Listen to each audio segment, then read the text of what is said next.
the infield before. He slides through, he tags Richard Eck.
Welcome to Virginia International Raceway, where we're getting ready to witness the third annual Targa Virginia, and we'll bring this popular and momentous event to you live on the Global Simracing channel. I'm Joe Peak. With me in the booth today is the knowledgeable Kevin Brown. Glad you could join us, Kevin. Joe, I'm excited to be here. This is one of my favorite events every year, and we are looking forward to a great race. Also with us is the charming Richard Losper. Welcome, Richard. Hi, Joe. Massive event this. I am so looking forward to it. And alongside Richard is our own young phenom, Ayrton Ellis. Always a pleasure, Ayrton. Thanks, Joe, and I'm great to be here. This looks like it's going to be a long and exciting one. And naturally, behind the scenes is our director, Giancarlo Lenzi, diligently plugging away at the cameras to give you every exciting second of these 3 hours of racing. Now, as always, this race takes part on the Grand West course of Virginia International Raceway. To tell us about a little bit more on that, we're going to go to Richard Losper. Good day, and let me tell you, this is a track 4 miles long. It is twisty, it is curvy, it is beautiful, it is much loved by lots of people, and may I say, it is also hated by lots of people. There are 29 corners. It'll take me a very long time to describe each corner. 3 hours of racing on this track. It's going to be perhaps a lot of attrition, particularly perhaps in the top class, which is the Radical. The Ford GTs and the Mustangs are going to find it perhaps a little easier on this track, Joe. It's going to be massive. And I am looking forward to the whole event, no matter how long it's going to be. Well, thankfully, we won't have to sit through Richard describing each individual corner, but we do actually have a lap around here on board with Kevin Brown, so we're going to pull that up and show you what it's like in a Radical going around here.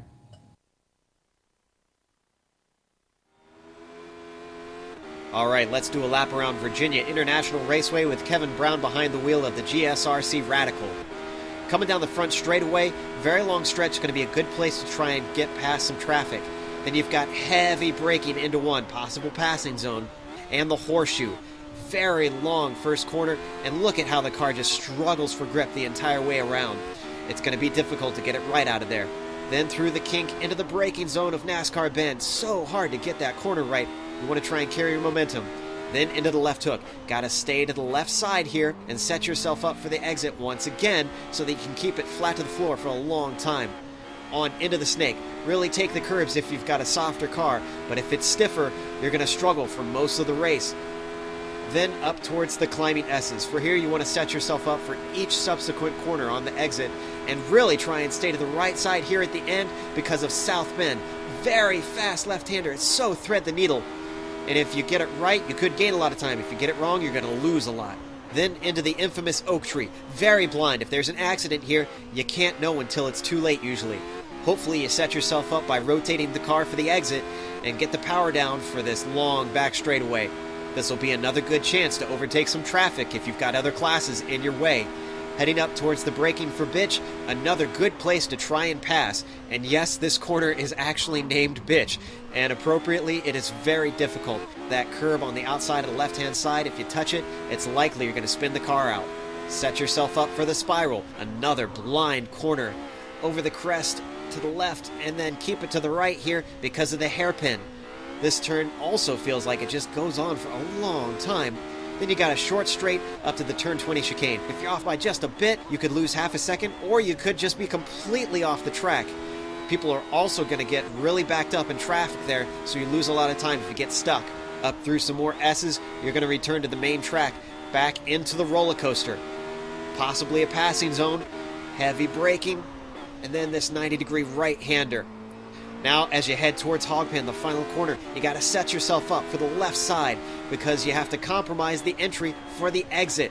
Longest straight of the course coming here with a front straightaway. And if you go wide, it's bad news because of that slippery grass that just goes on forever and ever.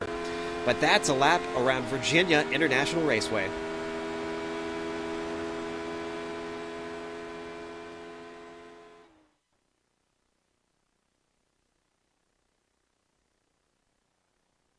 Well, I'm glad that I didn't have to do that lap and it was Kevin who was driving that car around there because this thing is just so technical, as you saw.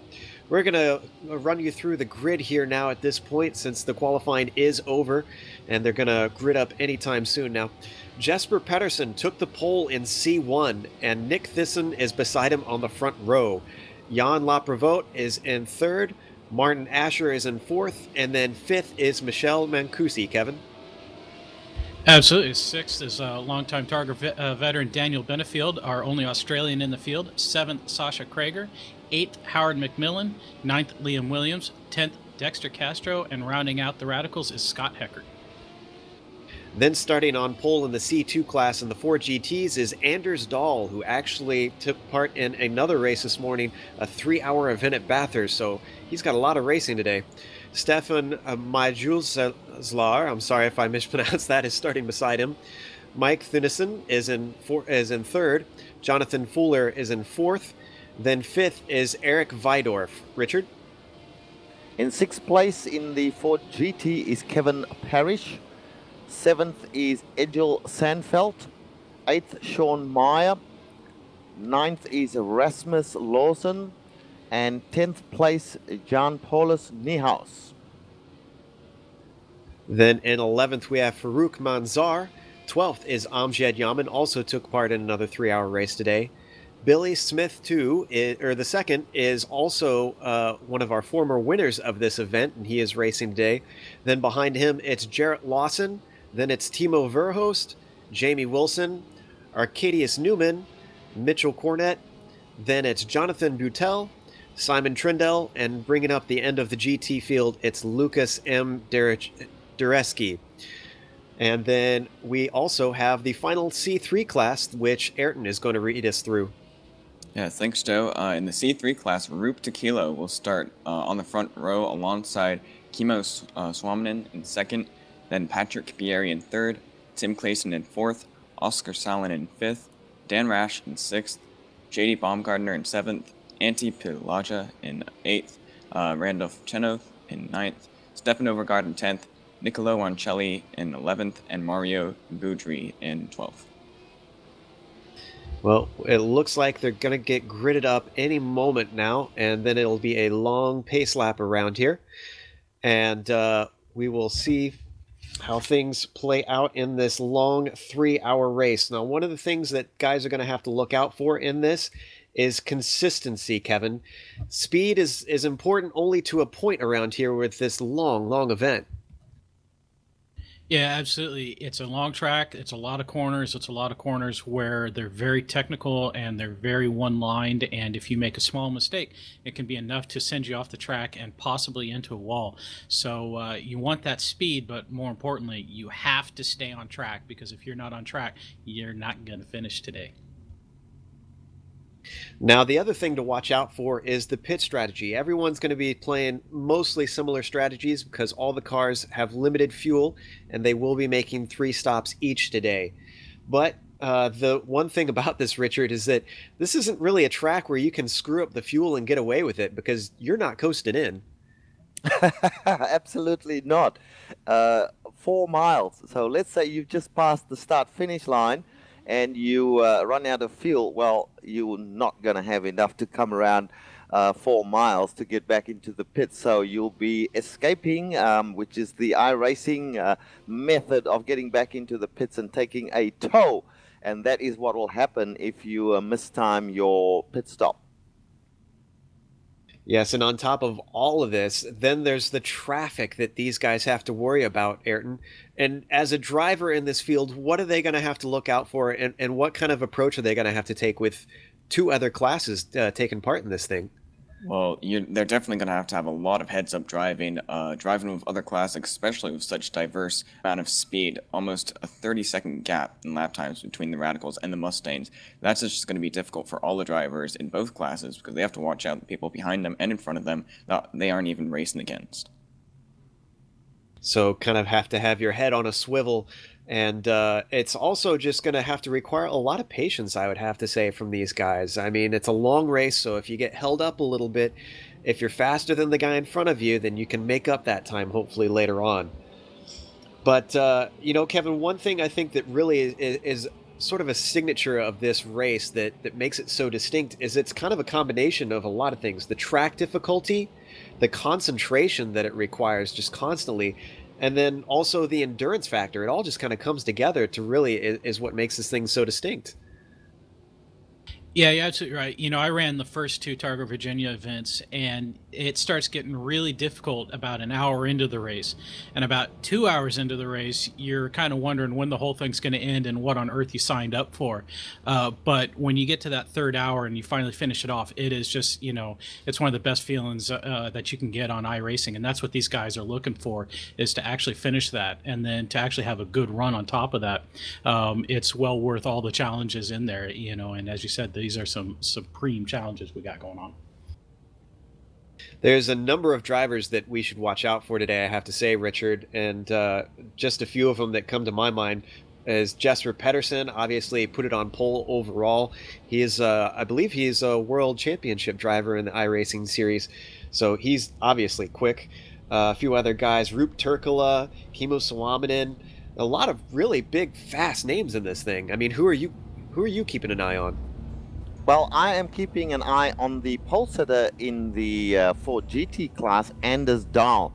I recall from the last Targa race that we covered, GSRC covered, Anders Dahl was in there for quite a long period of time. I believe that, I can't actually remember, but I believe he finished well, or maybe he finished miserably if he had an accident. I can't remember, but certainly I do remember that he was very competitive. Other people to watch, you mentioned Rup Tequila. Doesn't matter what he's driving, he's always one to watch. And do not be surprised if you see him near the front of the field. Jesper Pedersen, of course. Another person to watch, I guess Kevin can confirm this, is Jan Laprevotte. He is a very, very useful driver in any car, particularly these big cars. So watch out for him as well. And a couple guys that I think that we should keep an eye on is Kimmo Suominen, Patrick Bieri, and Dan Rash. We're very familiar with these three. And they've raced together a whole lot in recent time with the CESCS. And I remember there was some talk before the race that these guys are probably going to be a little more comfortable running closer together than some of these other guys that haven't had a lot of experience with the people around them. Yeah, that's exactly right, Joe. In the SCS, which is the Continental Sports Car Endurance Series, or Continental Endurance Sports Car Series, they are very used to being the faster car and running alongside slower cars, being the MX-5. Now, however, they are in fact the slowest car in this race. So it's going to be interesting to see how they deal with that, Joe. Definitely. Ayrton, who have you got your eye on today? I think I have got my eye on Oscar Salin. I remember the last race, the last Targa race that we covered. Oscar Salin was a big player in that race with Dan Rash and some of the other drivers. So I think he's going to be a main competitor. He's starting in 5th place, so he's going to have some work to do with these guys ahead of him, though. Kevin, you tend to have a keen eye for talent. Who's got your eye? Well, a lot of guys in here have my eye, and it's going to be difficult to keep my focus on all of them. But you know what? We are getting close. We're the last couple corners in with the Radical field right now. Yeah, they're heading towards Hogpit at the moment, so they're just going to get the green flag, and it is going to be a split start between each class, just a little bit of a gap. So hopefully people don't get too clogged up, and they do stress a clean start around here, so I really hope that we don't see a wreck this early on. It's too long of a race to try and risk it. So coming around that final corner, they're just passing the pit entry, waiting for that green flag as Jesper Pedersen leads them away. Pace car is in the pits. There's the green. They've got it. C1 class is off, and it looks like Jan Laprevote does have a very good start. He's getting by Nick Thyssen already, although he puts 2 wheels in the grass, braking for turn 1. Is he going to try anything? Nope. They're going a little too wide. Oh, and there's a little bit of contact. Nick Thyssen gets bumped just slightly back there, Kevin. Yeah, that's a good job by these guys making sure to stay clean in that very difficult turn 1. The track's a little slippery today, and they are through, but that is a fantastic start right now by Jan. Richard, what are you seeing in the C2 class? What's the action like? Well, they started in single file pretty much. Anders Dahl is leading them at the moment with Stefan Meisela in 2nd place. And 3rd place is Mike Tiernissen as per the qualifying order. Early days at this point, Joe. They're all single file at the moment. And we'll see how it starts to shake out after a couple of laps. It seems pretty clean so far besides that possible contact up front. Ayrton, what were the Mustangs like at the start? It looks like they're starting to string out already. Yeah, they were all single file at the start, and Kimmo Suominen and Roop Tequila got a little gap to Patrick Bieri behind, but they've all stuck pretty close together, but they are spreading apart a little bit into little packs already. Well, I'm hopping back up front to see what's going on up there, and it looks like Jesper Pedersen is just starting to put a little bit of a gap on the field. So already trying to make ground even this early on. And Jan Laprevote is still holding on to 2nd. And it looks like Daniel Benefield, the sole Aussie that we mentioned earlier, is holding on to 3rd. And from what I'm looking at, Kevin, it seems like Nick Thyssen is having a little bit of trouble because he was squirrely going into the spiral there. Yeah, again, it's a slippery track. These guys have a lot of fuel on board. They got cold tires, so that track's probably going to feel a little slippery. And definitely on the approach to the spiral, the Radical feels quite loose and can definitely feel difficult to get the traction down. So I'm not surprised that these guys are squirrely. But yeah, as you said, Jesper Pedersen, I'm showing he's got a 1.5 second lead over 2nd place right now. So he's definitely trying to show his mark on the field and tell everybody that they can't challenge him today. Well, it looks like that everyone's kind of making it through this first lap quite cleanly, which is good to see. Everyone exercising a lot of patience. We've seen some other endurance races in the past where guys have been a little too antsy at the start, so it's good to see everyone playing a very smart game so far. Now, Richard, we haven't talked about the corners individually quite as much as we could. What are some of the ones that you think are trouble areas guys need to watch out for around here? Well, the long course, the normal course is well known by everybody. One of the main corners that everyone will always be careful of is at the oak tree. There's no doubt about that. That catches a lot of people out because you're approaching that corner with a lot of speed. It is a constant radius corner, thankfully, once you get into it. So a lot of the people there will be able to, but you have to break down and get just right, otherwise you have a chance of putting the car in the wall. So that's one of the main ones. As we go through the race, we'll pick a few other areas where we see some trouble. At this stage with these cars, I'm not quite sure where individual cars will have the most problems. But this course is very technical, very difficult all round. And so there are lots of areas that you can undo yourself, and it takes a lot of practice to get this track down, Joe. Now, we talked about the difference in the classes a little bit before. I'm looking at the back of the Radical field on the front of the GTs. It looks like they're stacking up a bit because the Radicals were right up on, or I'm sorry, the Fords were right up on the Radicals for a moment, Richard. Yeah, that's right. In fact, Anders Dahl was getting very, very close to the last place at the time, who was Nick Johnson. But now there's Liam Williams behind him in a black car with a green stripe. Anders Dahl, who's got a sort of lime green and dark gray car, he's doing it really easy. The Ford GT, even for such a big, heavy car, is quite an easy car to drive, in my opinion. I don't know what others think, but it does handle surprisingly well for such a large car, and he has been he's been very circumspect. He's not tried to challenge any of the Radicals. I don't think there's any point to that. They have straight line speed over the GT cars, and he's just stayed in line. But as the race unfolds, I'm pretty sure you are going to see some of the GTs in amongst the Radicals there, Joe. Well, I was looking back at the Mustangs. It looks like Stefan Overgaard has some trouble at Oak Tree. He just spun off the track. He's currently down in next to last place. So, Ayrton, he's not having the start he wanted, it seems. Yeah, it looks like he just caught the dirt on that braking zone, and that made him lose his car. He was battling with Mario Biodri and Florian Utz at the time, so he's going to have some catching up to do. Looks like he didn't have any damage to his car, so he should be good to go. So, already tough times for him. And hopping back up to those two that were battling before, Florian Utz, he's lost a little bit of ground to Mario Beaudry. This is for 42nd and 43rd. I'm sorry, I was incorrect on Stefan. He had slipped back to last because of his spin.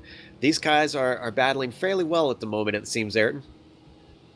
Yeah, and I was actually just looking at the front of the C3 class because Kimmo Suominen, out of the corner of the Oak Tree and into the next corner, was trying to make a move on Route Tequila on the outside. He wasn't able to make anything out of it, but he's showing some early aggression. And I have to say, I think we're used to that at this point, Ayrton, because we've watched a lot of him the CESES, and he's someone who definitely likes to be up towards the front. Yeah, those guys have already gone almost a 2.5-second lead ahead of Patrick Bieri and Tim Clayson already, so they're pulling away a lot at the moment. Now, you've raced side by side with Kimmo before. What would your thoughts be if you were in Roop's position? Would you try to hold him back, or would you let him kind of have way and let him run off for a bit? I think at this point in the race, definitely at the beginning of the race, they have 3 hours to go, so he should just be playing it safe. If Kimmo wants to get the position, I would let Kimmo by and just follow him around, and if I'm the one behind, I'll be saving fuel anyway, so he should probably think strategically rather than aggressively and fighting for position. Well, let's hop up to the fastest class. Kevin, is there anything going on up there? Well, the big news of note is that Jesper Pedersen is checking out. He has currently got a 4-second lead right now. It was 2.8 last time by the line. He is flying right now. Jan Lepervet is doing a pretty good job right now trying to stay on. Guys are pushing pretty hard. I saw Martin Asher nearly lose it going into Oak Tree and somehow managed to save it even though his left side tires went off into the dirt. Michel Mancusi has kind of surprised me a little bit off the pace even though he's wearing that Black Stripe Pro license. But I'm sure that he's got the consistency right there to stay with it and maybe pull in a couple of other spots. But guys right now are driving pretty clean. They're staying clean. The gats are starting to build up a little bit, so it looks like these guys right now are just trying to maintain their tires, keep the car on track, and wait for the lapping action that's going to happen here in a little bit to start shaking things up. Now, Kevin, you talked to me a little bit before the race about the importance of setting up the car, the Radical for this track, and how it's going to affect how you drive. I know there was even Dexter Castro saying how he was getting lockups into certain corners. What exactly what changes what on this car, and what are some of the problem areas around this track and the Radical? Well, whenever I've driven the Radical, I've always liked having the roll bars being really stiff and, the springs as stiff as possible, make the car really, really stiff. And I just saw Martin Asher have a huge drift in the climbing S's. Oh, man, and it looks like Nick Thayson as well going off. But so you definitely like to have a stiff car in the Radical. But here at VIR Grand West, the track is kind of really narrow in the lines, and you wind up trying to bounce off of the curbs. Well, if you've got that stiff suspension, it makes it really easy to spin the car when you are bouncing off the curbs. So now you kind of have to sacrifice a little bit and go with the softer suspension. Well, that makes you a little slower in the corners. So that's a really fine line that you have to balance there and kind of decide ahead of time, what are you going to try and do? Are you going to try for the faster line that gives you less leeway, or are you going to try for the slower setup that gives you a little more leeway? So a lot to think about, both before the race and during the race as you continue on, discretion in how you're driving. Hopping back to the C2 class of the 4 GTs, though, and looking back at that lead battle, it seems like it's still fairly close compared to how things are in the other classes. Anders Dahl, Richard, has got Stefan fairly close behind him. Yes, that is true. Anders Dahl is still leading. He seems to be driving well within his capabilities here. Looking at the car, he's not squirrely on any of the corners. Stefan Meiselaar is in second place. These guys are just cruising at the moment. I do believe we've lost one of the GT2 cars. I can't see Kevin Parrish anywhere on track. He's either lost connection or he's exited from his car completely, but he is not showing up in the field anymore. In third place in this section, it is Jonathan Fuller. Mike Tierneson we spoke about. Actually, he's in third place. Jonathan Fuller is in fourth place, and rounding out the top 5 in this class is Eric Veidorf. So these guys are just cruising around at the moment. Nothing particularly exciting happening at this stage, but it's early days yet, Joe. Yeah, and we kind of expected that with these guys settling in. We've mentioned that before. Hopping a little bit back, I see Egil Sandfield, who did very well at the Bathurst race. He's coming up on the back of Farouk Manzar. Takes a little bit of a look into turn 1, but nothing going on at this point, Richard. Yeah, that's right. They're just coming through the early part of the course, turns 2 and 3 there. And he's looking a little bit racy, wanting to grab a position from the guy in front of him, which is Farouk Manzar. Tricky areas to pass where they are right now. So they're going to be going through the S's here. Let's see how he travels through that section.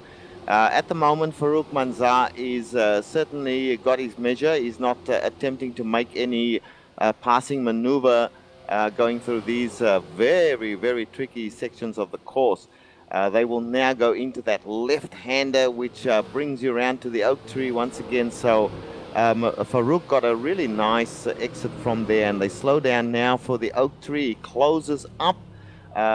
He's not actually having a look at this stage. Now they go down that straight section before they have to turn right at, I believe the turn is called the Bitch, correct?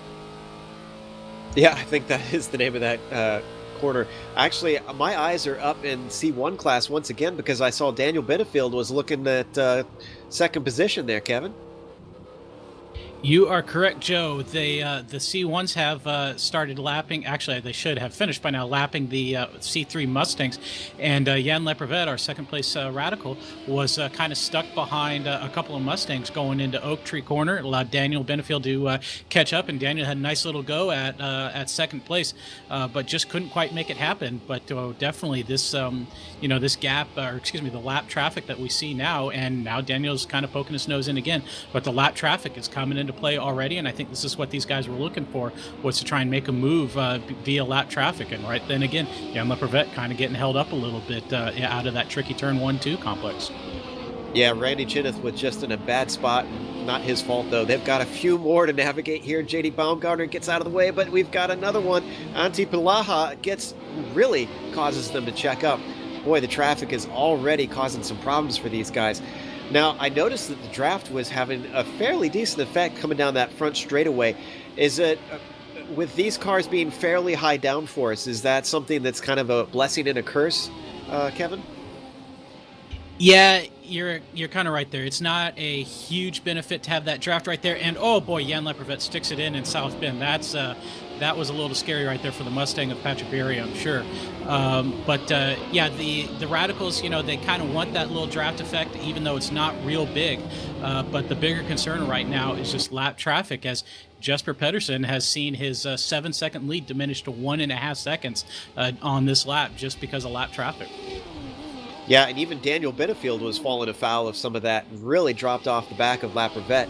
So everyone, it's like we keep saying with mixed class racing and endurance racing, it's very give and take. You kind of just have to shrug off some of those bad incidences and keep moving on. You have to be able to not hold on to too many grudges, I Wow, suppose. guys, can I just break in here? We had a bit of action in the GT class here, GT2 class.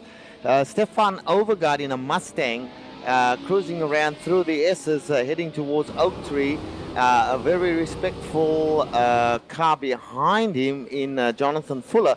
And the guy behind him, Mike Tennyson, just charged through, overtook both the GT2 car and Stefan Overgaard, causing Stefan to go off track yet again. So that's what you get in multi-class racing. Yeah, and I'm looking at that pack just a little bit farther up. There's a lot of them that are nose to tail, it seems here, Richard. In fact, at least what looks like 6 or 7 cars. Yeah, absolutely. It's starting to heat up a little as they get in amongst the Mustangs now. You got to show some patience here. I must correct myself. Even though the car does show on its rear little plate, it's a GT car. For this race, we're calling it C2. So they're all in a line here at the moment. Mike Tennyson ahead of him, Florian Oost, and then Mike Tennyson. Sorry, that was Mike Tennyson there. Boy, this is very tricky in amongst the Mustangs here, Joe. Yeah, I was just looking at that, and cars are getting checked up right and left. Nobody really knows whether or not they want to try and risk a maneuver. We're only 6 laps in, and only all of 15 minutes into this race. Now that they've got some breathing room, they're starting to get by, but once again, those corners come up quick and fast. There's just not a whole lot of breathing space around here. So even if you get a short sprint, and now they're finally getting by is Sean Meyer and Farouk Manzar. And oh my goodness, look at that train of these cars going by, Richard. Yep, absolutely. The point is there's such a speed differential between the GT car, or well, the C2 car. I'm just going to call it the Ford GT. And the Mustang. And I'm pretty sure that there's a big speed differential between the Radical and the Ford GT, but I don't think it's as great. So the one who's got the really short straw here is the Mustang. I wouldn't like to be in a Mustang right now, as we see one parked on the lawn there. Who was that? Randolph Chenoweth in a Mustang. These poor guys are trying to get out of the way. They're actually going out on the grass to keep out of the way of these faster cars, Joe. A bad day for Randy. He's trying to get back on and get things back on course here. I was watching Farouk Manzar in that huge pack of GTs, and he dropped at least 4 positions from guys getting by. In fact, I think he might have made contact a few times. Yeah, I do believe Randolph Chenoweth has some damage because he's staying on the grass as they go to the approach now into the left-hander before the oak tree. I don't know what happened to him. Perhaps Ayrton can update us. Well, let's go back to Farouk Manzar, though, because they're getting ready to go 3 wide into Bitch. Ooh, somebody's got to give up here because this is going to be a very difficult corner for these guys. And it looks like, who is that up in front? That's Jarrett Lawson, who's able to outbrake them, but Farouk is trying to come back around the outside, and the lack of grip just causes him to have to give that up. But wow, that was a gutsy move from Jarrett. Absolutely, and these guys are now starting to race. We are on lap 7 of many laps. Bearing in mind this is a timed race, 3 hours, and these guys are starting to feel their oats there, Joe. At the moment, they're back in line, single file, but it was pretty hairy there for a moment. A little more hairy than I probably would have liked, but kudos to Jarrett. We've seen him race in other series, and he's not a stranger to this long endurance race format. Yeah, that's right.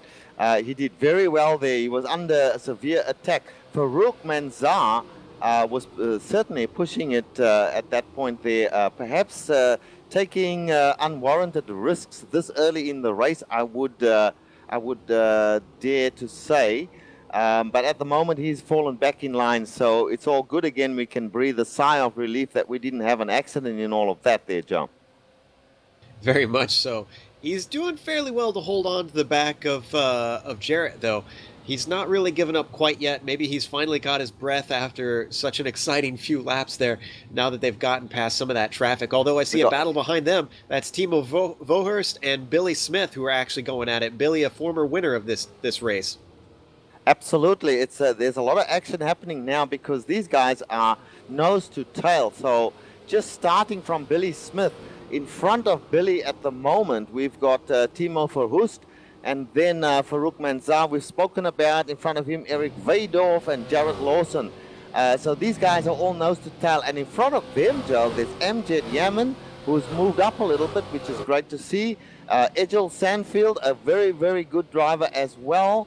And Sean Meyer, who I also know, he's normally driving a, what's the car, the Volkswagen Jetta. So he's used to cars that are a little bit taily, shall we say, as they come through the oak tree once again. Dan Rash is in front of them in his Mustang, and these guys are just blowing by him, and another Mustang in front of him in Oscar Salen. So these are fast Mustangs, but just look at how quickly they are being passed by these faster cars, Joe. It's that extra grip and that extra horsepower that seems to be doing it. And just a quick update, Randy Chinnock is out, it seems. His damage, whatever happened to him, has caused him to have to give up the Ghost very early on. That's got to be disappointing for him. But yeah, one of the things I think, and let's throw to Ayrton for a second, these what's really got to be difficult in these Mustangs is that they don't turn particularly well, so you kind of have to baby them through corners. I would think that it's got to be hair-raising when some of these more nimble cars get around you in a fast corner.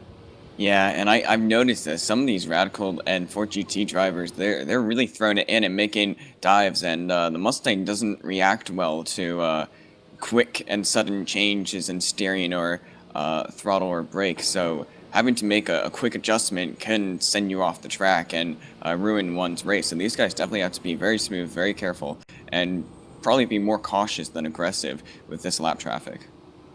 Well, I was looking up front of the C3 class, and I see that somewhere along the line we missed Kimmo Suominen overtaking Roop Turkala for the lead. Yeah, he actually did it going into the oak tree 2 laps ago. We did miss it because we were focusing on the lap traffic and the battles between the 4GT class. Also getting word that there are some people hopping into the pits, so we'll try and keep you updated on who stepped in for that.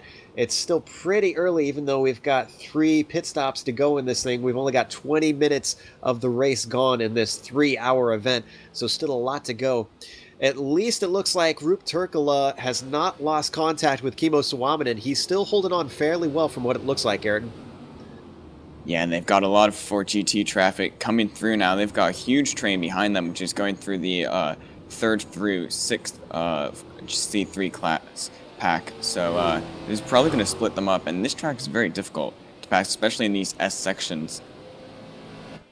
Yeah, that's the one that I have to imagine has got to hurt some of these faster classes a lot, especially if you're behind a Mustang, because they just don't have the acceleration, and it's a little dangerous to try and figure out which side they're going to stay on or if they're even going to give you room.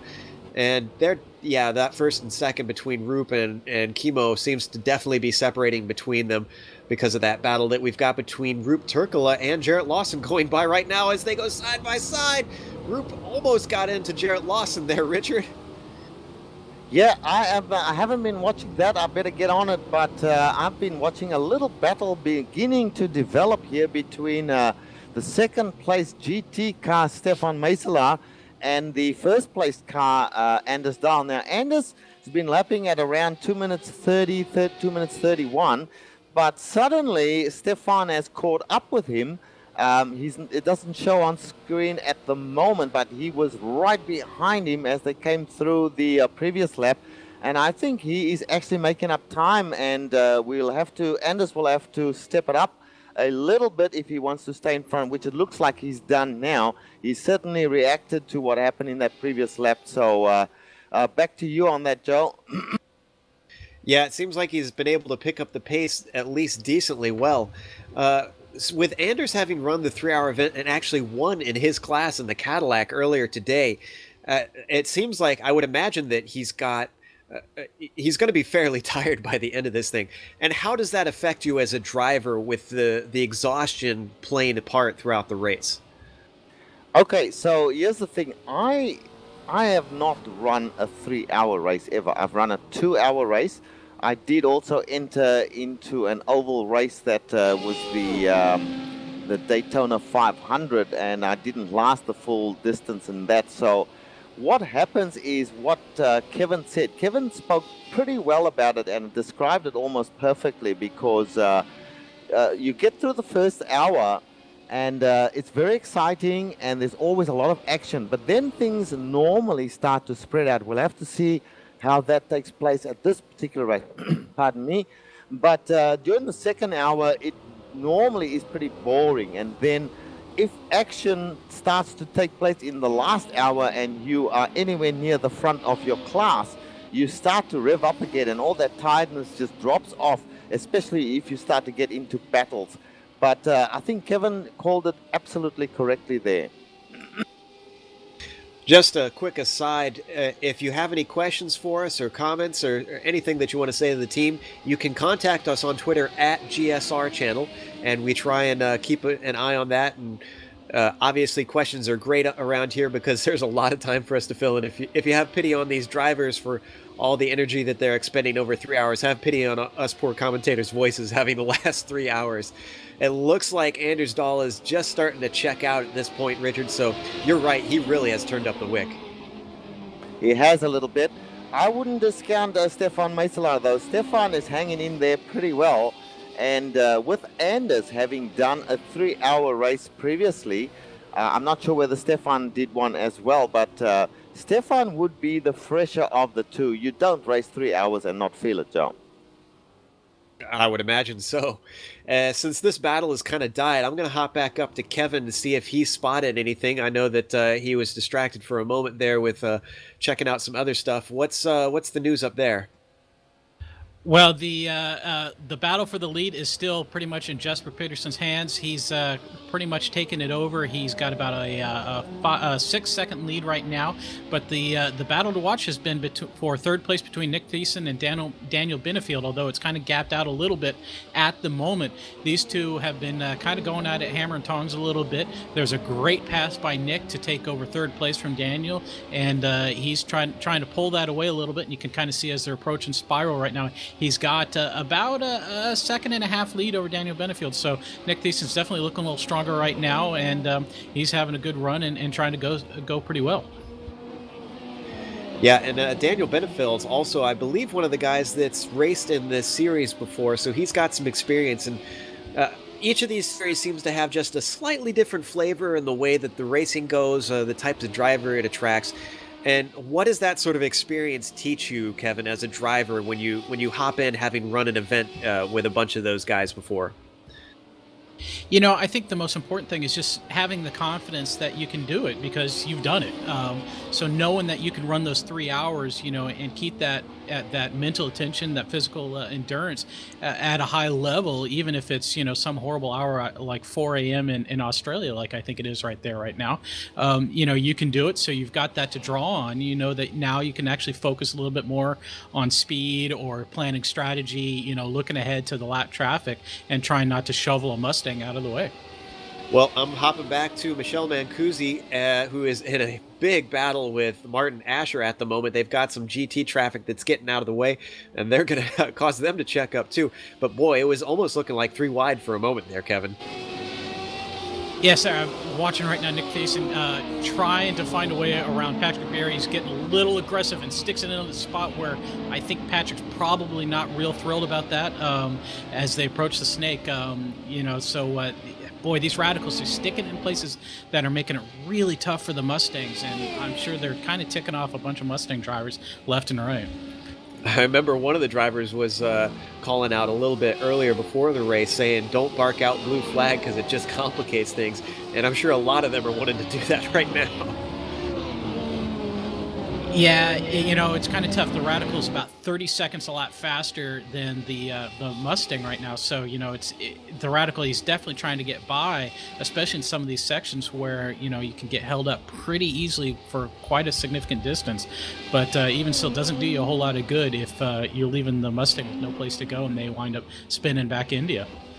Meanwhile, Dan Rash actually just got very loose on the entrance to the oak tree and almost lost it. He slid out into the dirt, managed to not hit anything, but he lost quite a few places in that instant.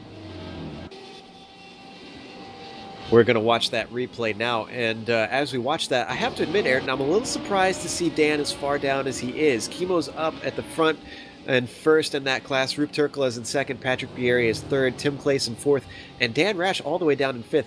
He's a very fast driver from what we've seen in the past. In fact, we know that he's usually got pace on Bieri, so something must have happened along the way besides just that off into the grass. Well, he did manage to pass Oscar Salin a few laps ago, but you're right. He has been able to catch up to the Patrick Bieri and Tim Clayson at times, but then every single time they're all grouped together, lap traffic comes and splits them apart again, and then they have to close up again, and then more lap traffic comes. They're not really getting a chance to have that battle, give that opportunity to make some passes. Thus is the ebb and flow of mixed class racing as we see a GT car of John Paul Niehaus go by Dan Rash, so that one's done and dusted. Trying to make his way back up to the front as we see him slide towards Hogpen here. It looks like he's got a bit of ground to make.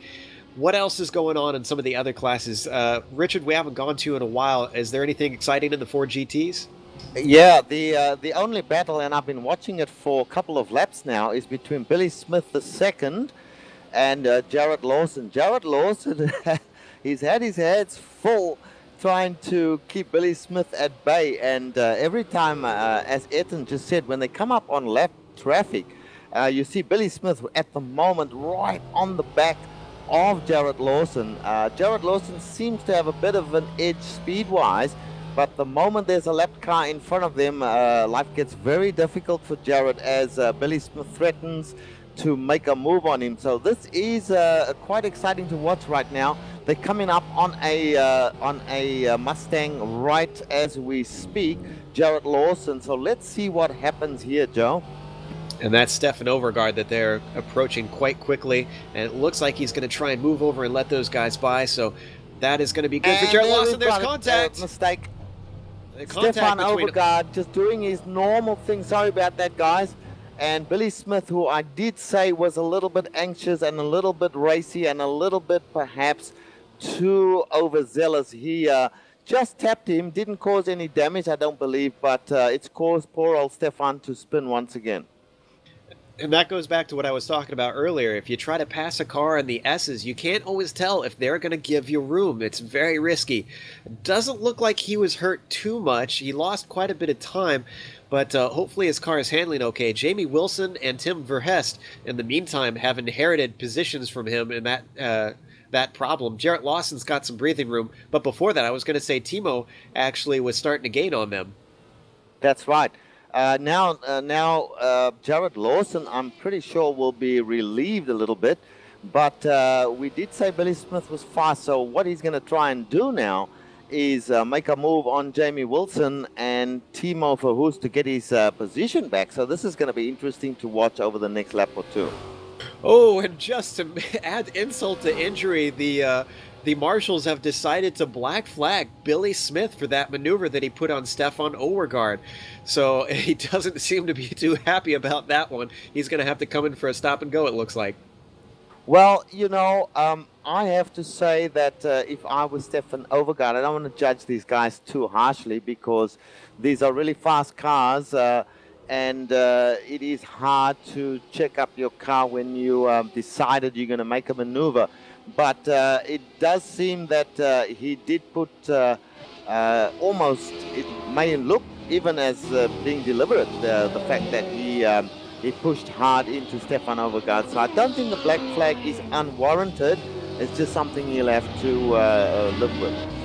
Yeah, well, you know, in a feature of the Targa series is that contact between classes has always been frowned upon, and that's something that the administrators have made, you know, very aware of. Is that if you make contact with a slower class car, regardless of the circumstances, you're going to get a black flag. So these guys need to pay attention to that, and Billy Smith just got that penalty.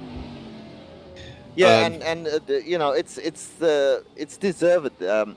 He could have backed out of that maneuver and did not, chose to push through, and he's certainly spun Stefan around there and caused him to lose positions. Although, having said that, I think Stefan Overgaard is near the end, rear of the field anyway.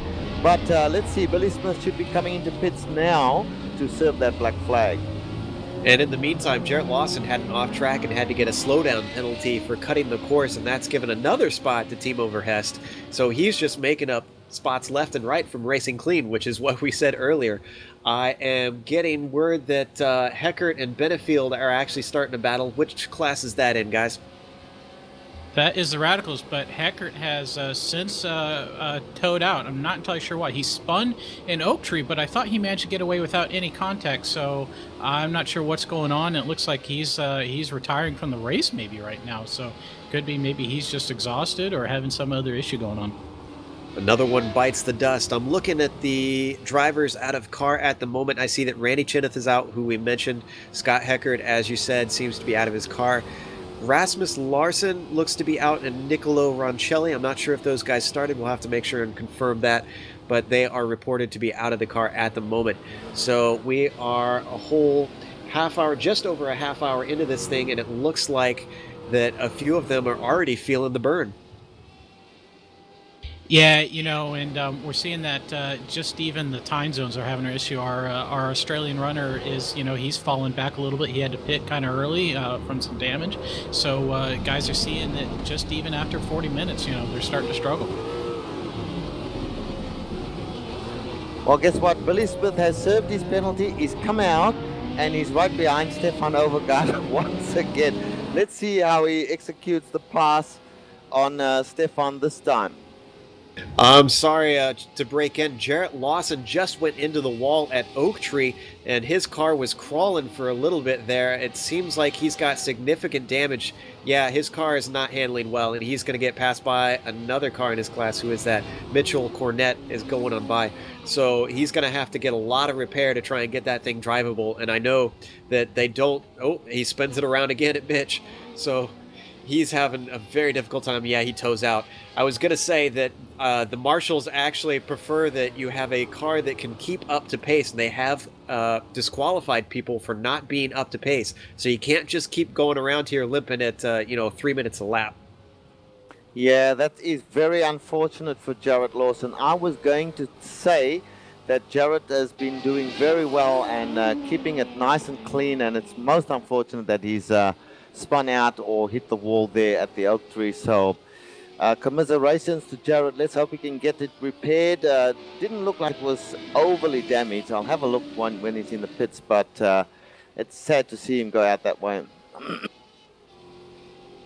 Well, I'm looking around on track trying to find myself a battle here, and I see in the the C2 class, Jean-Paul Niehaus, I'm sorry, whichever that one is, and Simon Trindle were getting very close, but they got split up by Liam Williams in the C1 class. So that battle was a bit neutered, but as soon as he gets by, I think those two should be back at it, Richard. Yeah, and folks, I must apologize once again. I have a little bit of a chesty situation, and it's causing trouble with my voice. I'll try not to clear my throat that much. Yeah, there's a bit of action going on here. We've got a Liam Williams in the Radical, trying to put a challenge on to Simon Trindle at the moment. I've been watching this little pack, and behind them is Jean-Paul Niehaus, as you mentioned. The Radical has been waiting patiently for an opportunity to pass, which he gets now as they go down the front straight. But again, that is good driving, Joel. It just shows that patience is rewarded as they come up on. Is that, yes, it is Stefan Overgaard once again. Boy, Stefan Overgaard just seems to be in traffic all the time without any respite. And it must be very, very hard in that Mustang. Yeah, we've seen him drive a lot more time in the MX-5, which is a very different car to drive from the Mustang. So maybe he's just trying to get acclimated, since this isn't a car that he drives as often. And he's certainly having a tough time of it. And then meanwhile, Jean-Paul is definitely holding on to the back of Simon now that they've got that Radical car out of the way. And he's oh, I'm sorry. Actually, it looks like it was a cut course for Simon, because he pulls over and lets Jean-Paul by. Yeah, I think he got a slowdown penalty there. And we had Jean-Paul just flying past him. And Simon Trindle now has got to make up some time, and it remains to be seen whether he'll catch up again. But there's plenty of action happening in this class. I'm quite enjoying it, Joe. These guys, these cars, as I mentioned previously, are quite manageable.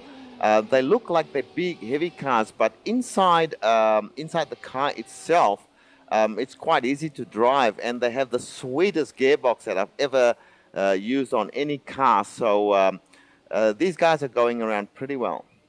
And I'm sorry to interrupt, but Rup Tequila just took over the lead on Kimmo Suominen. They spent almost 3 corners going too wide, and Tequila was able to finish off in turn 5 on the outside on Kimmo Suominen, and he's now has the lead.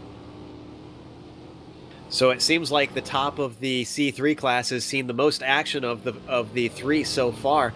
And just a side note, the marshals have warned Lucas Consonants, or I'm sorry. I'm sorry about that. Someone was playing a joke on me. Lucas Dureski was given a warning for abusing the track limits there because they do not have an incident cap on this. So the marshals have told him to stick to the black stuff, Kevin. Yeah, they have. So he definitely needs to make sure that he is staying on track. We do know, as we kind of mentioned with the black flag situation a little earlier, that the marshals do not take kindly to drivers trying to take advantage right there. Yeah, I don't take kindly to my co-workers taking advantage of my stupidity either, Kevin. Yeah, I guess that's just tragic and unfortunate. But again, I apologize to Lucas for that. So yeah, that battle up front of the C1 class seems to be going pretty well there, Ayrton.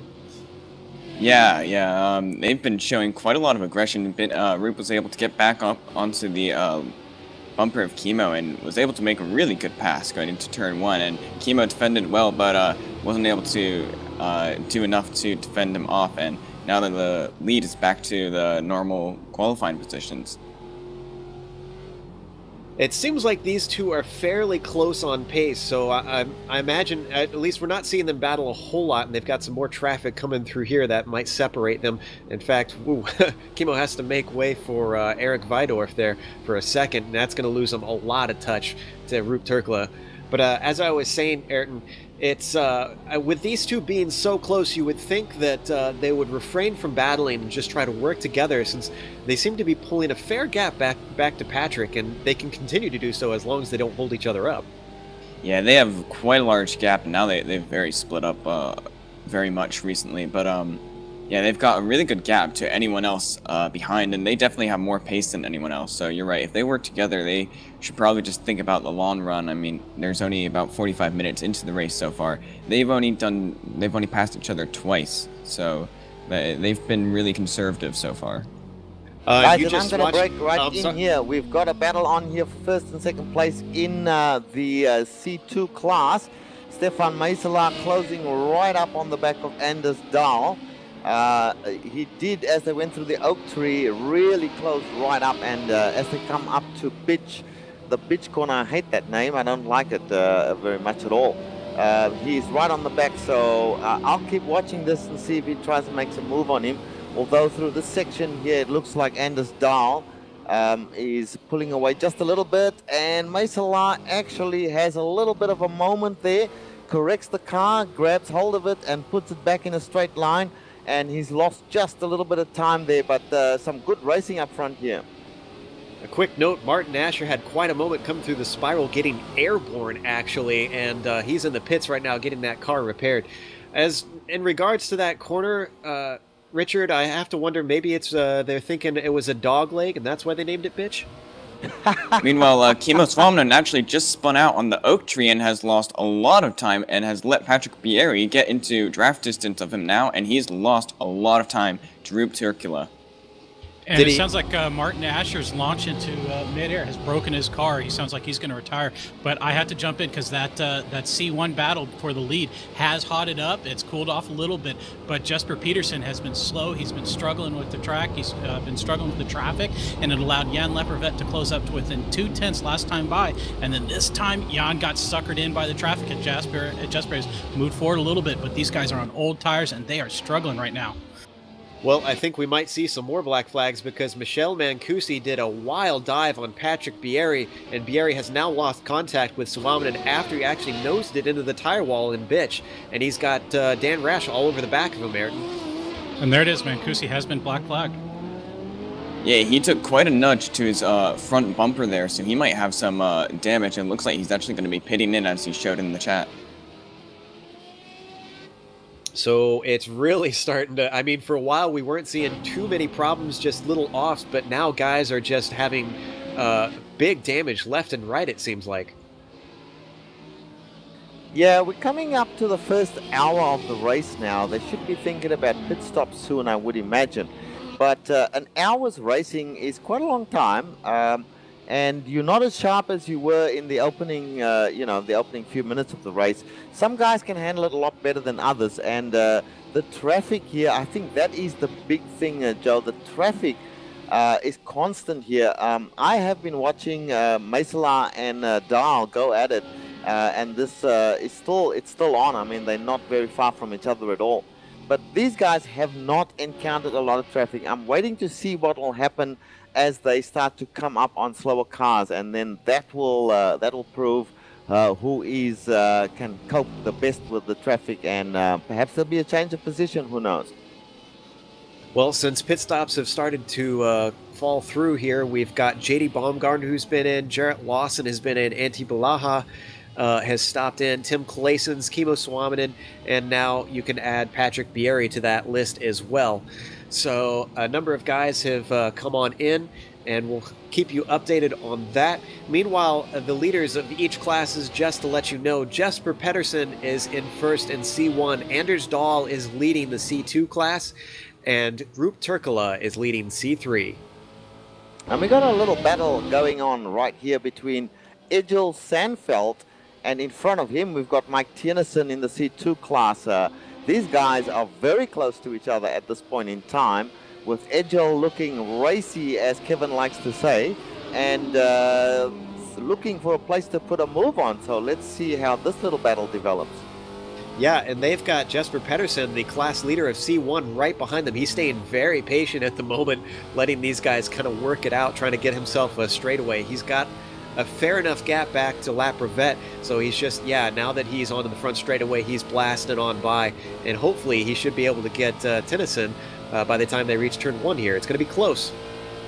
Yes, as we see that the heavier car has to brake, and here we've got the move. That was just what was required. Egil Sandfeld on the inside of Tiernason. Does he make the move stick? Because Tiernason, yes he does. Tiernason just did not have enough, and he spins out. Egil spins out, gathers the car up, doesn't quite miss Tiernason, and the two of them now off on the grass. That was most unfortunate for both these guys. They were racing so well. Yeah, I was just about to say that is mixed class experience showing its head with those guys, because that was very opportunistic. But I have to imagine that there's probably some more black flags that might be coming their way, possibly. That first move from Egil was just brilliant, and then it went south. Yeah, that's really unfortunate. I hope they don't get black flagged for that, because that really was just a racing incident. They were both on the skids, and they were trying to gather their cars up, and unfortunately Egil just tapped Tiernason on the rear and spun him round. So he may get a black flag for that if those are the rules, but that to me was just a racing incident. Well, we just got word from the marshals that there will not be a black flag. That was ruled as a racing incident, as you mentioned. But although Tennyson definitely lost a lot of ground from that. In fact, his car is not looking good. I'm watching him come out of Oak Tree, and he was very suspect, Richard. Yeah, absolutely. The rear of the car, it's all twisted a little bit there. So his foil is twisted completely. It's pointing upwards instead of down. So he's struggling back to the pits as he doesn't make it. He hits the grass right off track there, has to turn the car around. So he's limping back to the pits. Hopefully the marshals won't penalize him even more just for that. He's stopped now, and I think he probably will take the tow from here. No, he carries back on, trying to limp back to the pits. The guy is a trooper, apparently. You know, I've driven that corner in an SRF, and it is very tough to get a car slowed down, let alone a broken car, because there's a crest right there, and if you hit it wrong, you're braking, you know, you can just completely overshoot the corner if you're just a little bit off. So I can sympathize with him missing the corner there. Yeah, it's amazing how a race can go south. Hey, he was challenging or being challenged really by Edgel Sandfeld. He was defending, and then you had the faster car. Jesper Pedersen came through. Jesper just did not have enough to catch him. In fact, caught him right on the entry to turn 2. And from that point onwards, it was all went wrong for him. So my sympathies are with the guy. He was doing his best, and it just didn't work out for him. Well, I hate to abuse your voice with you having some chest problems here, but we've still got a lot of action going on in C2 class, Richard, because Simon Trendle and Jonathan Butel are very close together coming through Bitch right now.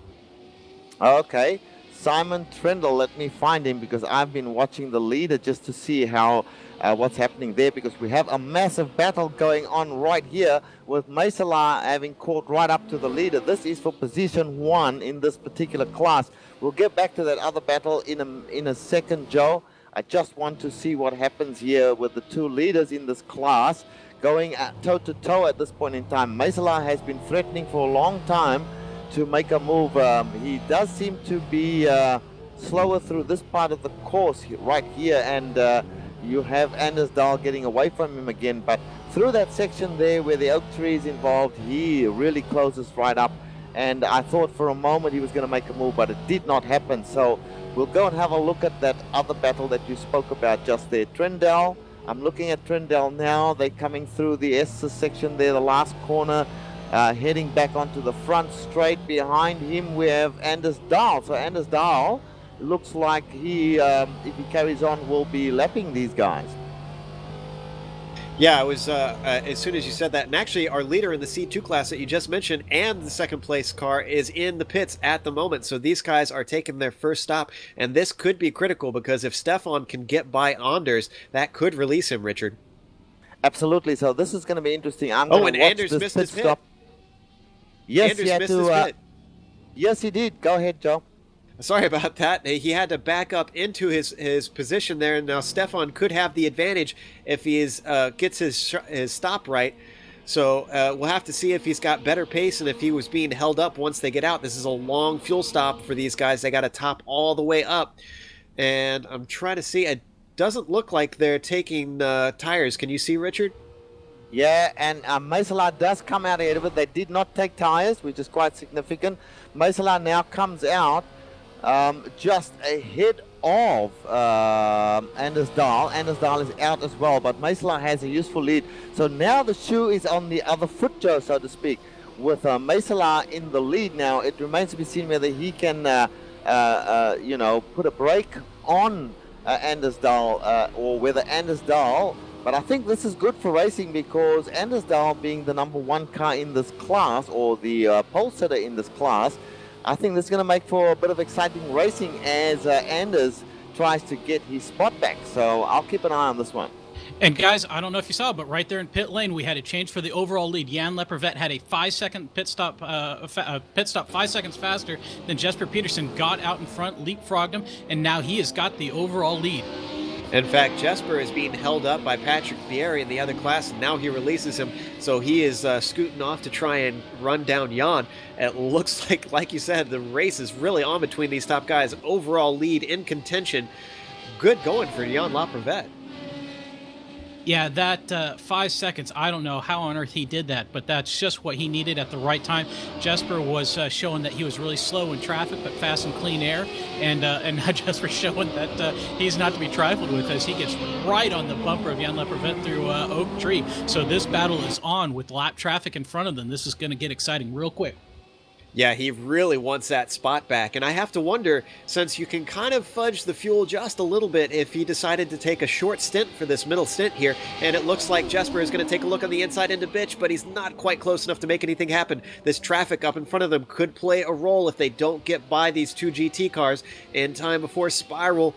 It's going to probably hold them up here because they're nowhere near. And yeah, they're getting backed up, Kevin.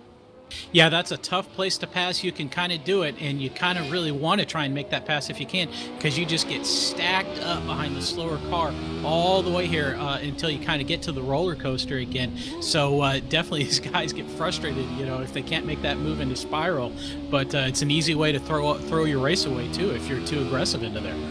And the question is Jesper going to try and make a move? It looks like Jan is going to try and find a way by, but now he's got Jesper taking a look on the outside. He backs out of it, heading towards the roller coaster, under braking.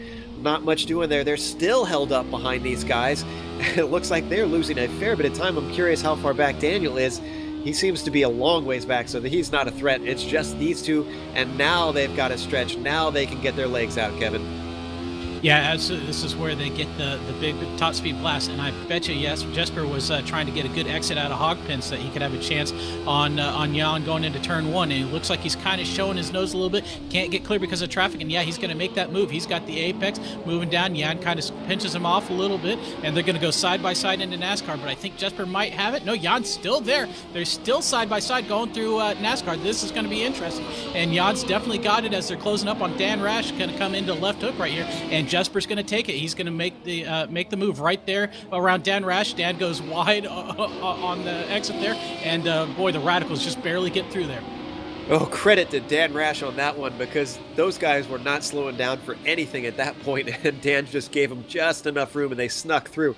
But that's all Jesper Pedersen needed. He's already pulling a gap. Yeah, Jesper has shown that he is not to be trifled with today, and I think he's trying to make that mark again. But, Jan was, he had a pretty big gap behind Jesper in the first stint and was able to close it up. So I think he needs to just keep working, keep focusing, hitting his marks, and maybe something will come into play for him as he sneaks on the inside of that Mustang through Oak Tree.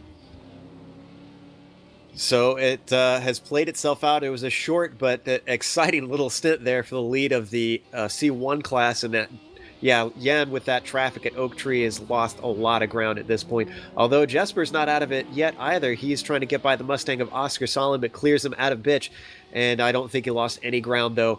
But unfortunately, I was going to say Jan was going to be caught behind him for spiral, but he just snuck it in there. Yeah, like I said, these guys are going to push pretty hard trying to make that move into spiral, because otherwise they can get stacked up for quite a while, and definitely Jan was trying to do that through there. Well, this battle has played itself out, so let's hop over to one of the other classes. Ayrton, is anything going on in C3? No, all the drivers are very spread out, except Roop Turkula is now in the pits, but he has created a massive lead with all the mistakes of the other drivers. I think he's one of the few C3 drivers who have not made a mistake. Oscar Salin has also not pitted, but he might come in as he comes close to the pit entry. So, except for those two guys, everyone else is pitted. Yeah, I'm looking at our completed pit stops list, and it is a huge list at this point, so there's a lot to get through. I'm seeing word that there's only 9 of C1 left after 15 starters, if I believe. Oh, no, I'm sorry. There was about 11 starters, if I remember correctly. Is that right, Kevin? Yeah, there were 12 or 13 starters, actually. There was 12 starters in C1, and we are down to 9. Michel Mancusi is technically still in the race, although sitting on his 8th pit stop right now. So, he's pretty much out of this race. So, as always with endurance racing, we're starting to see guys drop like flies as time goes by.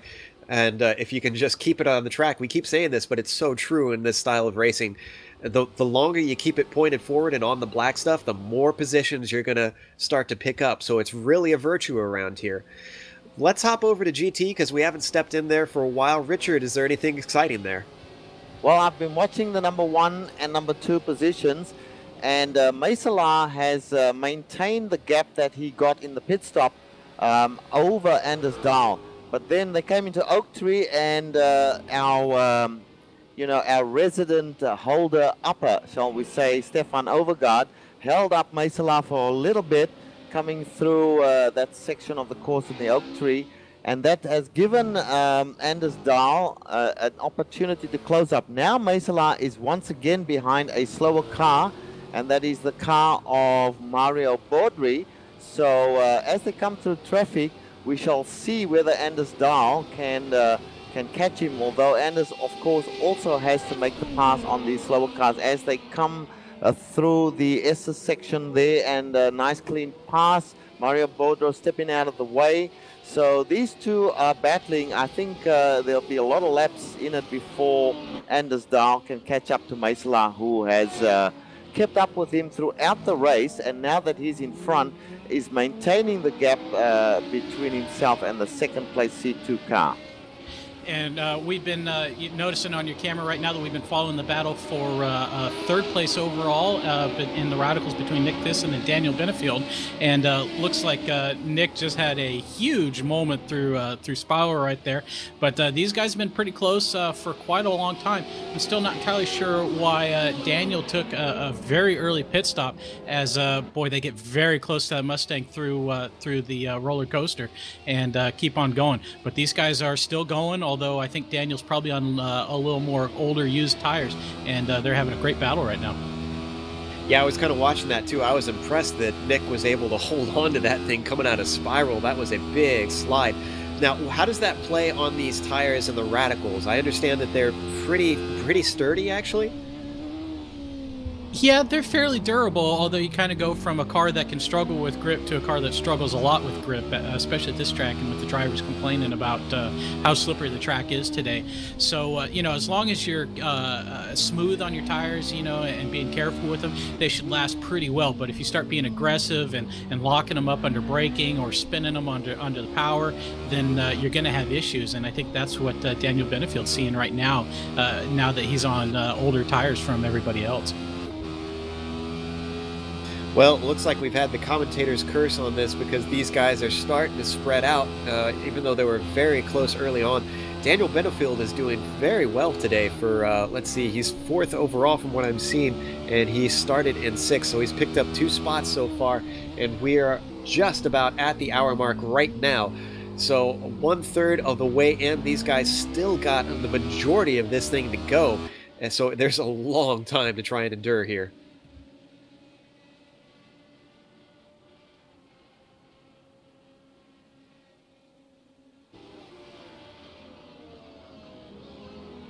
Well, it looks like we are going to hop off to a break for a second as things are sorting themselves out. We are just going to take a short moment, and we'll be back after the music.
Welcome back to Virginia International Raceway. We are over an hour into this race, and things have been heating up and cars have been dropping.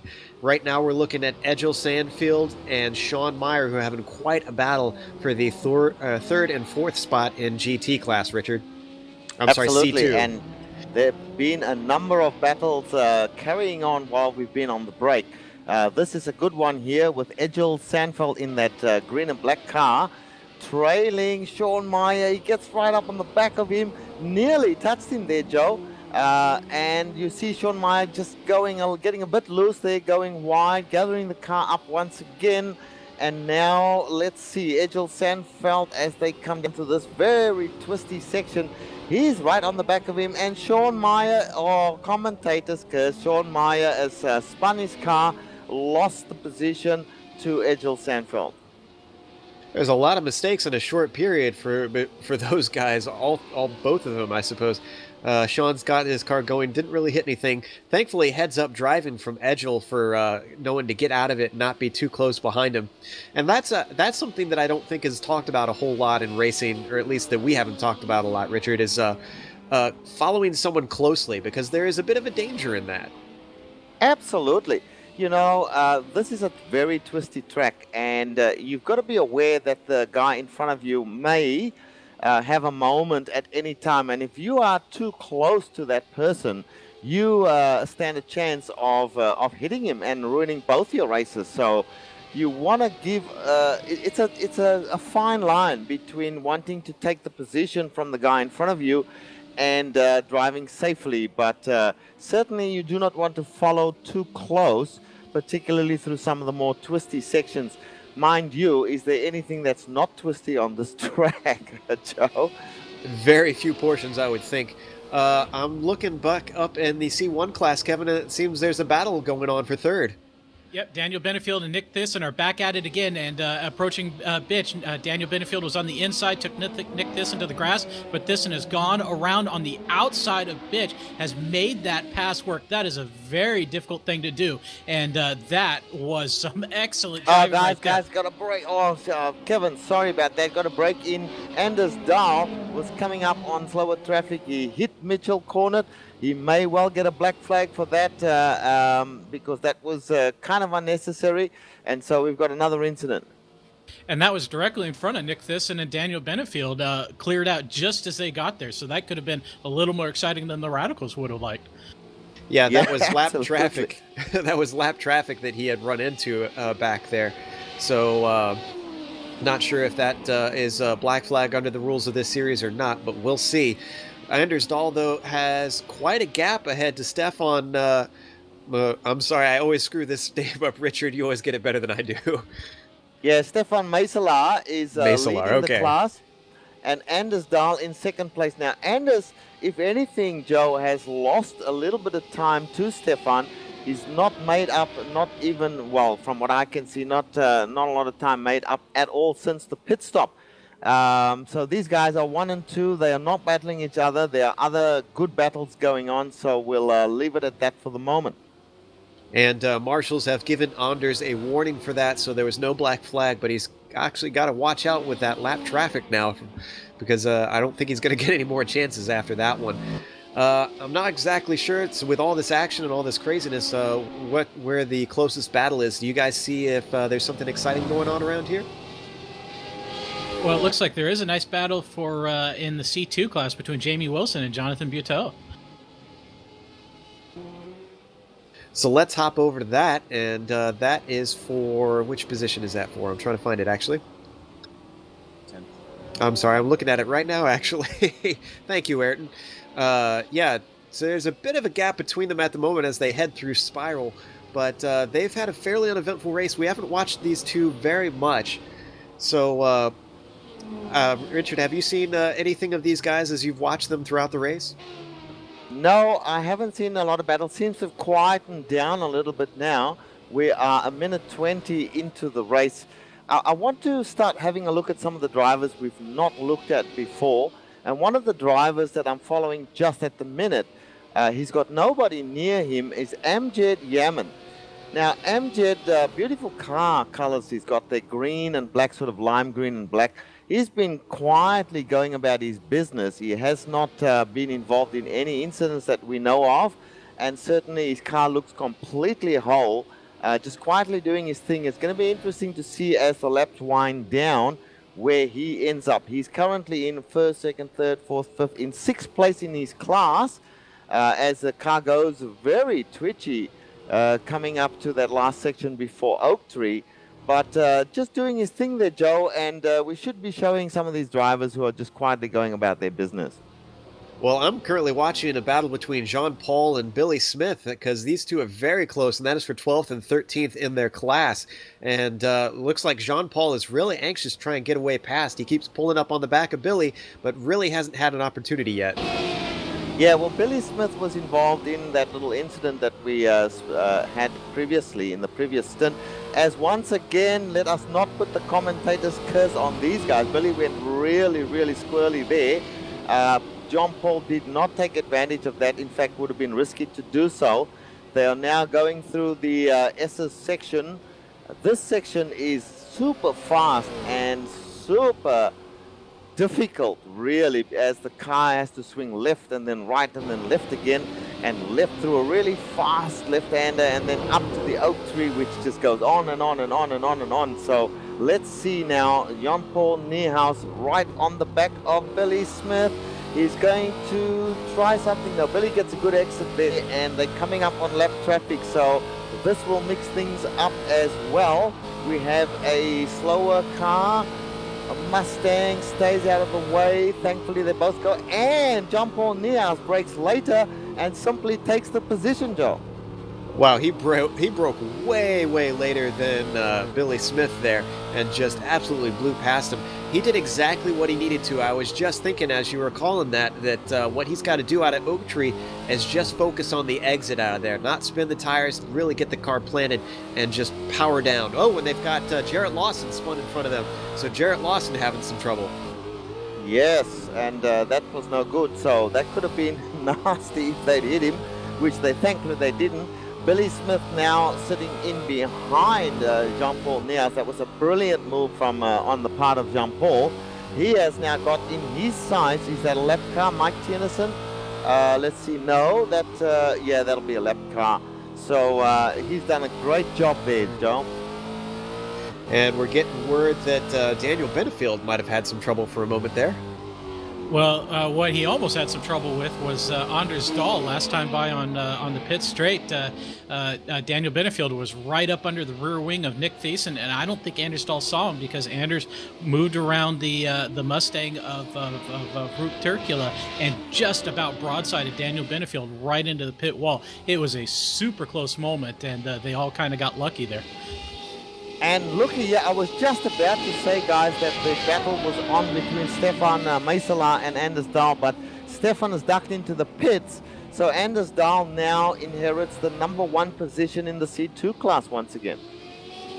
Of course, he hasn't made his second stop yet, so he's going to have to go in and do that eventually, but now is probably a good time for him to really push, because if he could, he might not have to pass Stefan Meisela on the track. See, I got that name right for once. Yeah, look, Stefan Meisela in the pits. I'm watching his car as we speak. Still doesn't look as if he took tires there. I wonder what the strategy is. Why are these guys not taking any tires? We are halfway, getting up to halfway through the race. One would have thought the tires would be absolute rubbish by now. Well, I'm seeing a little bit of talk about the C3 class here, Ayrton. It seems like Dan Rash may have sold us a dummy because he's all the way up to 3rd.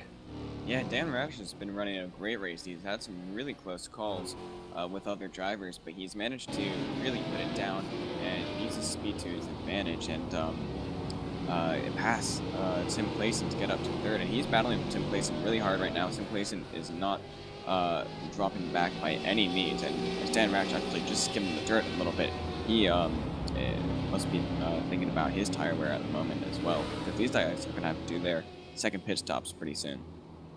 And guys, this battle between Nick Thiessen and Daniel Benefield is back on. They are caught behind a GT car, Ford GT of Nick Thiessen, and the two radicals almost got into the back of each other under braking for pitch, and they're both struggling with grip through spiral. These guys are having it all going on right now. Yeah, I wouldn't want to be in Jarrett Lawson's car at the moment because he has got two very hot drivers right behind him, and it looks like Nick was eager to get by, but he backed out of it, thankfully. Oh, and whoa! That was close. Oh, my goodness. Daniel Benefield with an incredible dive up the inside, but he made it work.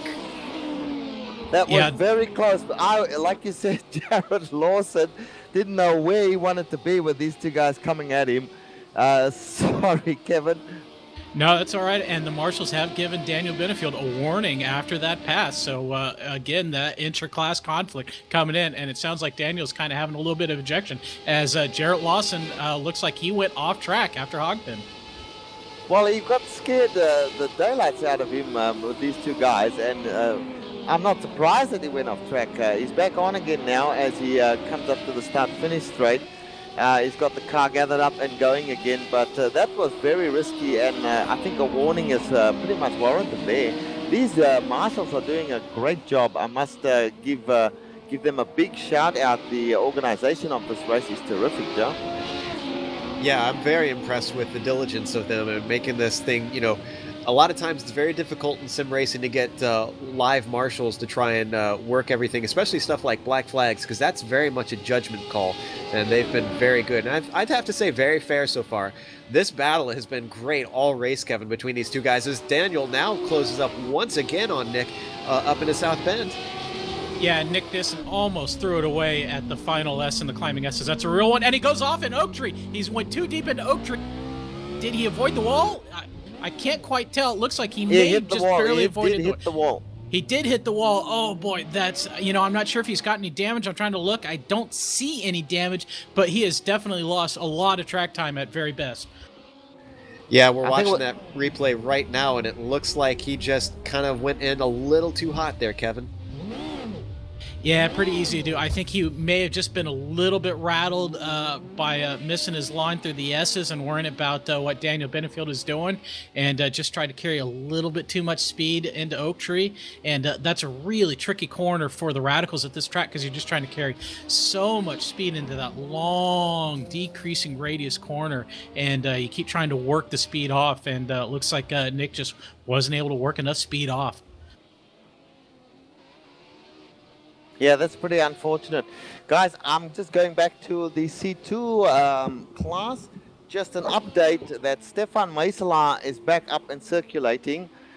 He's well down in the standings at the moment, but bear in mind he's just done his second pit stop. So it'll shake out as time goes on. Anders Dahl is now in control of this class, and Jonathan Fuller is in second place, but a long way back behind Anders Dahl. So we'll see how it all shakes out, but I'm pretty sure that once all the pit stops take place of the other guys in front of him, that Stefan Meisela will be at the pointy end once again, or close to it anyway. Yeah, it seems like Anders Dahl has did exactly what I said and really blasted his way through those laps to try and make up some time. I'm hearing that there's actually a bit of a battle between Smith and Butel at the moment, and I'm hopping back to them, and it looks like they got lap traffic all around them. Dear, oh dear, yep. You're talking about Billy Smith and Jonathan Butel, yes. So Billy Smith, he is following or being followed. Now he's following Mike Tennyson at the moment, who's just been blown by a Daniel Benefeld, in fact, in the Radical. So I'm not seeing the battle you're talking about there, Joe. I'm sorry, I just had some misinformation for a moment there. It is between Tennyson and Billy Smith, and they're getting very close now coming up onto the back stretch. Billy Smith has actually been doing fairly well, and he's showing why he won one of these previous races, because we saw him make that excellent move up into Bitch earlier, and now, I'm sorry, you're right, that is a lapped car, actually. He's letting him by now, so that battle is sort of a non-battle, but still, Billy Smith has been doing fairly well, got himself up into 12th in class at the moment. Yes, that's correct. And, I just saw something right there which actually is really good to see. I'm sorry to interrupt. I'm hearing that Meselar is out of the race. Oh, well, that is news to me. And he's certainly not showing on screen anymore. Don't know what happened there. I'll have to go back and have a look. Guys, it looks like he just spun into turn one and decided that was enough. Oh, that's terrible. Spun into turn one, couldn't gather it up, and just quit. So that's the end of the race for Stefan Meisela, which is a pity because he and Anders Dahl were in a pretty good battle for most of the first and second stints there. Yeah, and there's a long way back to Jonathan Fuller, who's currently second in C2 class. In fact, just about the entirety of the inner loop on this Grand West course separates those guys. So Anders has some breathing space, even if he does make a mistake. Yeah, well, these guys still all have to do their second pit stop. And at this point in time, not much of a race going on. Behind Jonathan Fuller, we've got... I can't even see where Egil Sandfeld is, so he's a long way back. So not much happening at the moment in this class. Well, let's hop over to the Mustangs because we haven't talked about C3 in a while. Ayrton, are there any battles or what's going on up in front of there? Well, Rup Tequila and Kimmo Swanman are still quite spread apart. They've just had too much lap traffic, slowing Kimmo down, and Rup seems to be just getting really lucky with the lap traffic.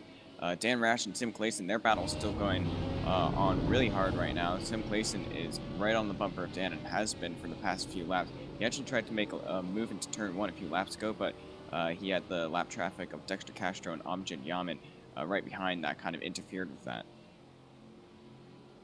Well, I was actually, during that, I was seeing quite a hairy moment with the C2 cars coming through the S's there, because they had a lot of traffic and cars were actually checking up and getting on the brakes on a straightaway because nobody was quite sure what was going on. Up ahead of them, we have Jamie Wilson leading Billy Smith, and then behind them, it's Jonathan Butel. So all three of these guys together for 11, 12, and 13 getting very close. Yeah, certainly, and they've got just ahead of them, as we see. Let me see who is that. So we've got Billy Smith in front of him, Jamie Wilson. So this is for position, and let's see what happens here. Just behind Billy Smith, Jonathan Butel, as you mentioned, Joe. So here is a battle. We'll keep an eye on this as we see the car of Billy Smith getting a little squirrely coming out of that turn. And Jonathan Butel did not capitalize on that, although he has closed up on Billy a fair bit now. And that was lucky for Jamie Wilson, who managed to get a little distance between himself and Billy Smith. But this is a developing battle, which we'll keep an eye on, Joe. Yeah, it just goes to show you how hard it is to pass here. Even with that big mistake, Billy did not lose position to Jonathan. Just backed them all up, and that gave a little bit of breathing space to Jamie Wilson, thankfully. But they're still staying fairly close together as they come around to complete this next 33rd lap around here. We're halfway in. We're an hour and a half into this race, and things are... Gosh, all four of these guys still this close together. That is impressive. Absolutely, and there is a real battle going on. Billy Smith now closing right up onto Jamie Wilson, coming into turn one or turn two, whatever. They are side by side going through that loop, and yes, he doesn't get it done there. He's certainly putting some pressure on Jamie Wilson. Jamie knows he's right there and is reacting, but Billy Smith putting on pressure. He does tend to get a little bit squirrely coming out of corners because he's pushing very hard. And now as they go through that twisty section, through the S's section there, they've got a slower car, and is it our perennial? It is indeed Stefano car, the perennial get in the way car, but they all get through safely. And now they are approaching the left-hander. They're going towards the oak tree. So starting to get really exciting in this class right now. Billy Smith on the back of Jamie Wilson coming through the oak tree. They head up that back straight heading towards the pitch. There's some traffic in front of them. This is going to be interesting. Back to you for the moment, Joe. Yeah, I've been watching Billy for a while in this race, and I have noticed that he's very uncertain out of the corners. He just seems to be on the power a little too early as they go by Dan Rash here. Not really an opportunity, and oh, he catches a lot of curb. He's got to be careful because the car can get very unsettled through there. And he's lost a lot of time. You can see just how much he lost on that entry there. Jamie Wilson starts to break away a little bit, and just behind them, the Jonathan Butel just sneaks by Dan Rash, and he's got another lap car of Tennyson trying to get by. So once again, these Mustangs really have to deal with quite a bit through these twisty portions as cars are really eager to not lose time. And yeah, Jamie Wilson definitely got some breathing space. I did see word that Farouk Manzar up in 6th is closing in on our 5th place driver, Amjad Yaman, the Doctor. Now, this guy's been running a pretty quiet race. We haven't talked a lot about him, but Richard, he's very much known for being kind of the guy that sneaks it in through strategy, and not a very exciting driver, but a smart one. Absolutely, and they were just held up very, very briefly there. Amjad certainly was being held up by a slower car of JD Baumgartner. They've managed to both pass them now. They go through the SS section and heading towards, what is the name of that corner that is at the top here? Let me see. South Bend? Heading to South Bend, heading towards the Oak Tree. So once Amjad cleared the slower car, he seemed to be back on pace again. But Farouk Manzar definitely has closed up a lot on him. So we'll watch this battle. It's not a battle just at the moment, but developing into one, as is the case of the guys behind them as well. And I heard word that Farouk actually just did the fastest lap of all the C2 cars so far in the race. So he's definitely the guy to watch. You can see him close up under braking for Bitch. So he has really got the pace on Amjad, and Amjad is going to have to keep a cool head through this. Yeah, absolutely. Amjad has been running his own race, basically. His strategy working for him because there was not any pressure on him whatsoever. But now we have Farouk Manzar, and he can see him in the mirrors, no doubt about it, as they go through that section there. Farouk catching up onto him. No, Amjad responds once again.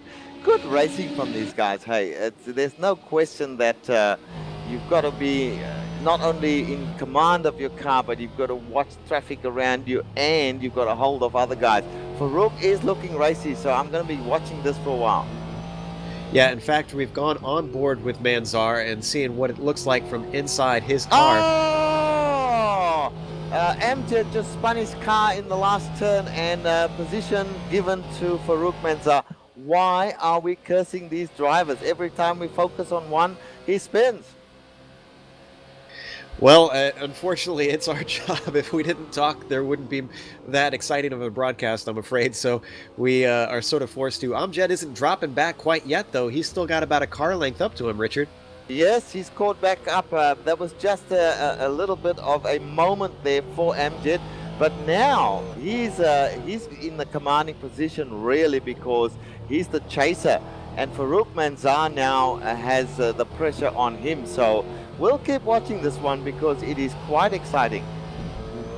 Yeah, Amjad is definitely trying to fight back and hold, or at least hold on and try and keep himself in the fight for a top 5, which is impressive in this series. It's not easy to do, that's for sure.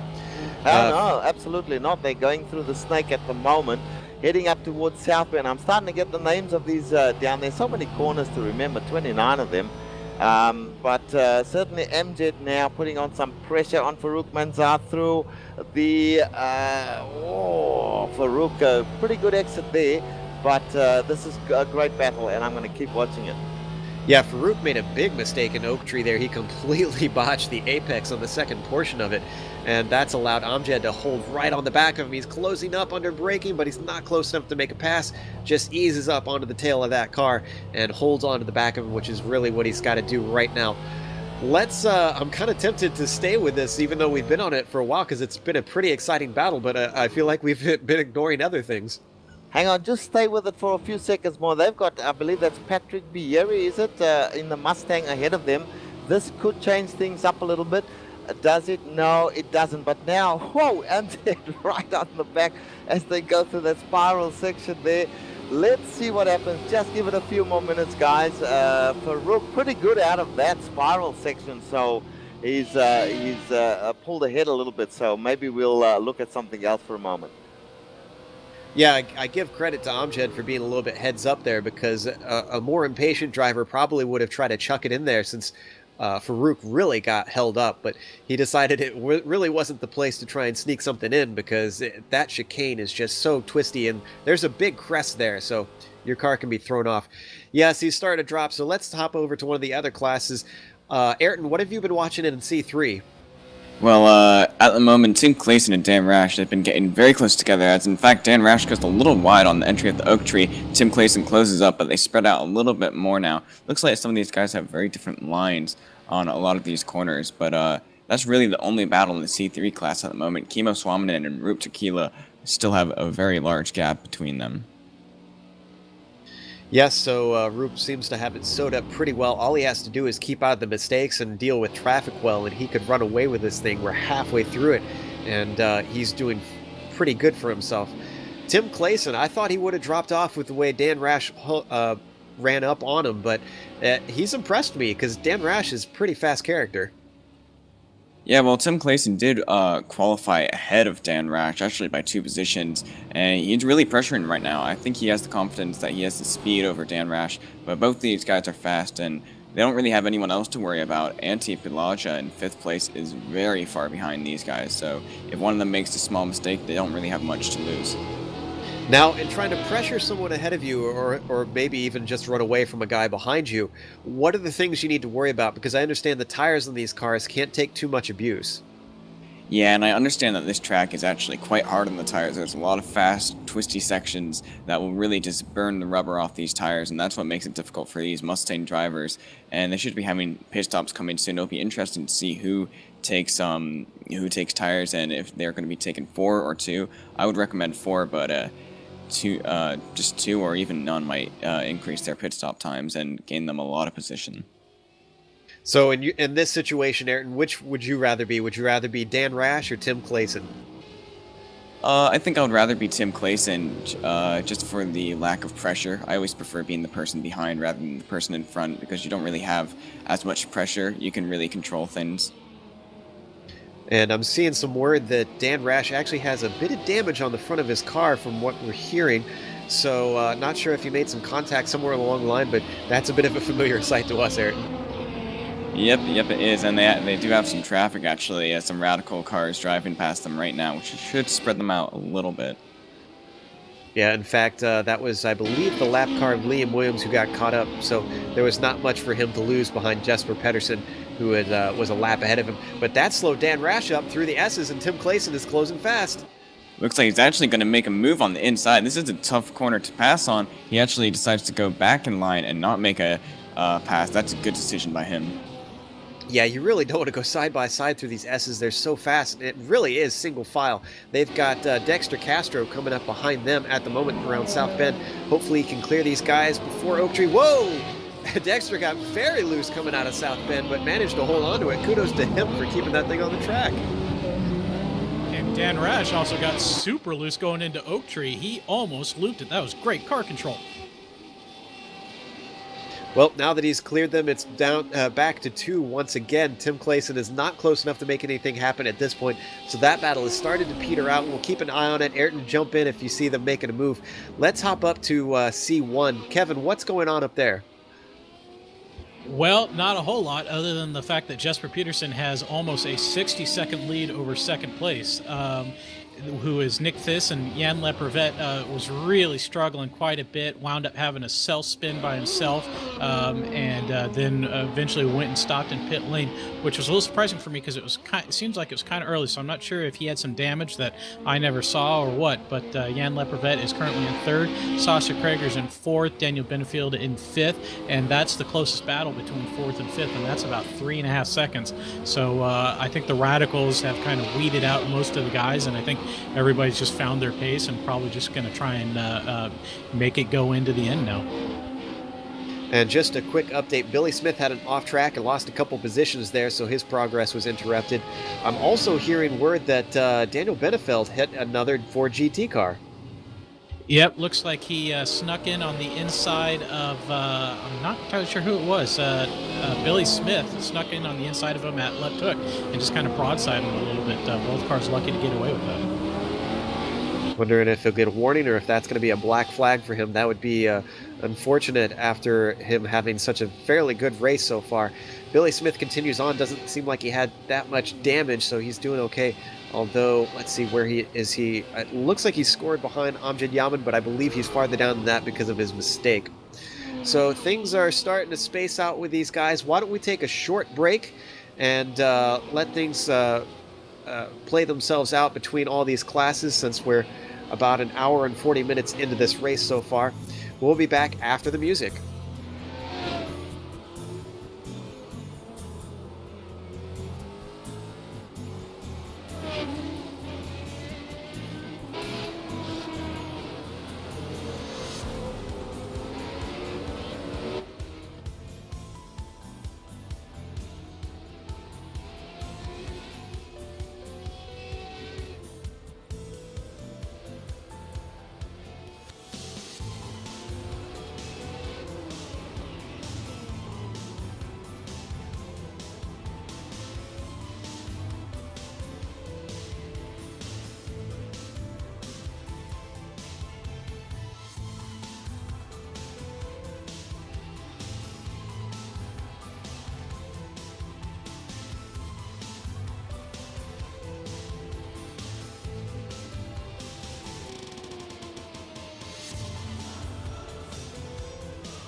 Welcome back to Virginia International Raceway. We are well past the halfway point here in the Targa Virginia, and these guys are feeling it.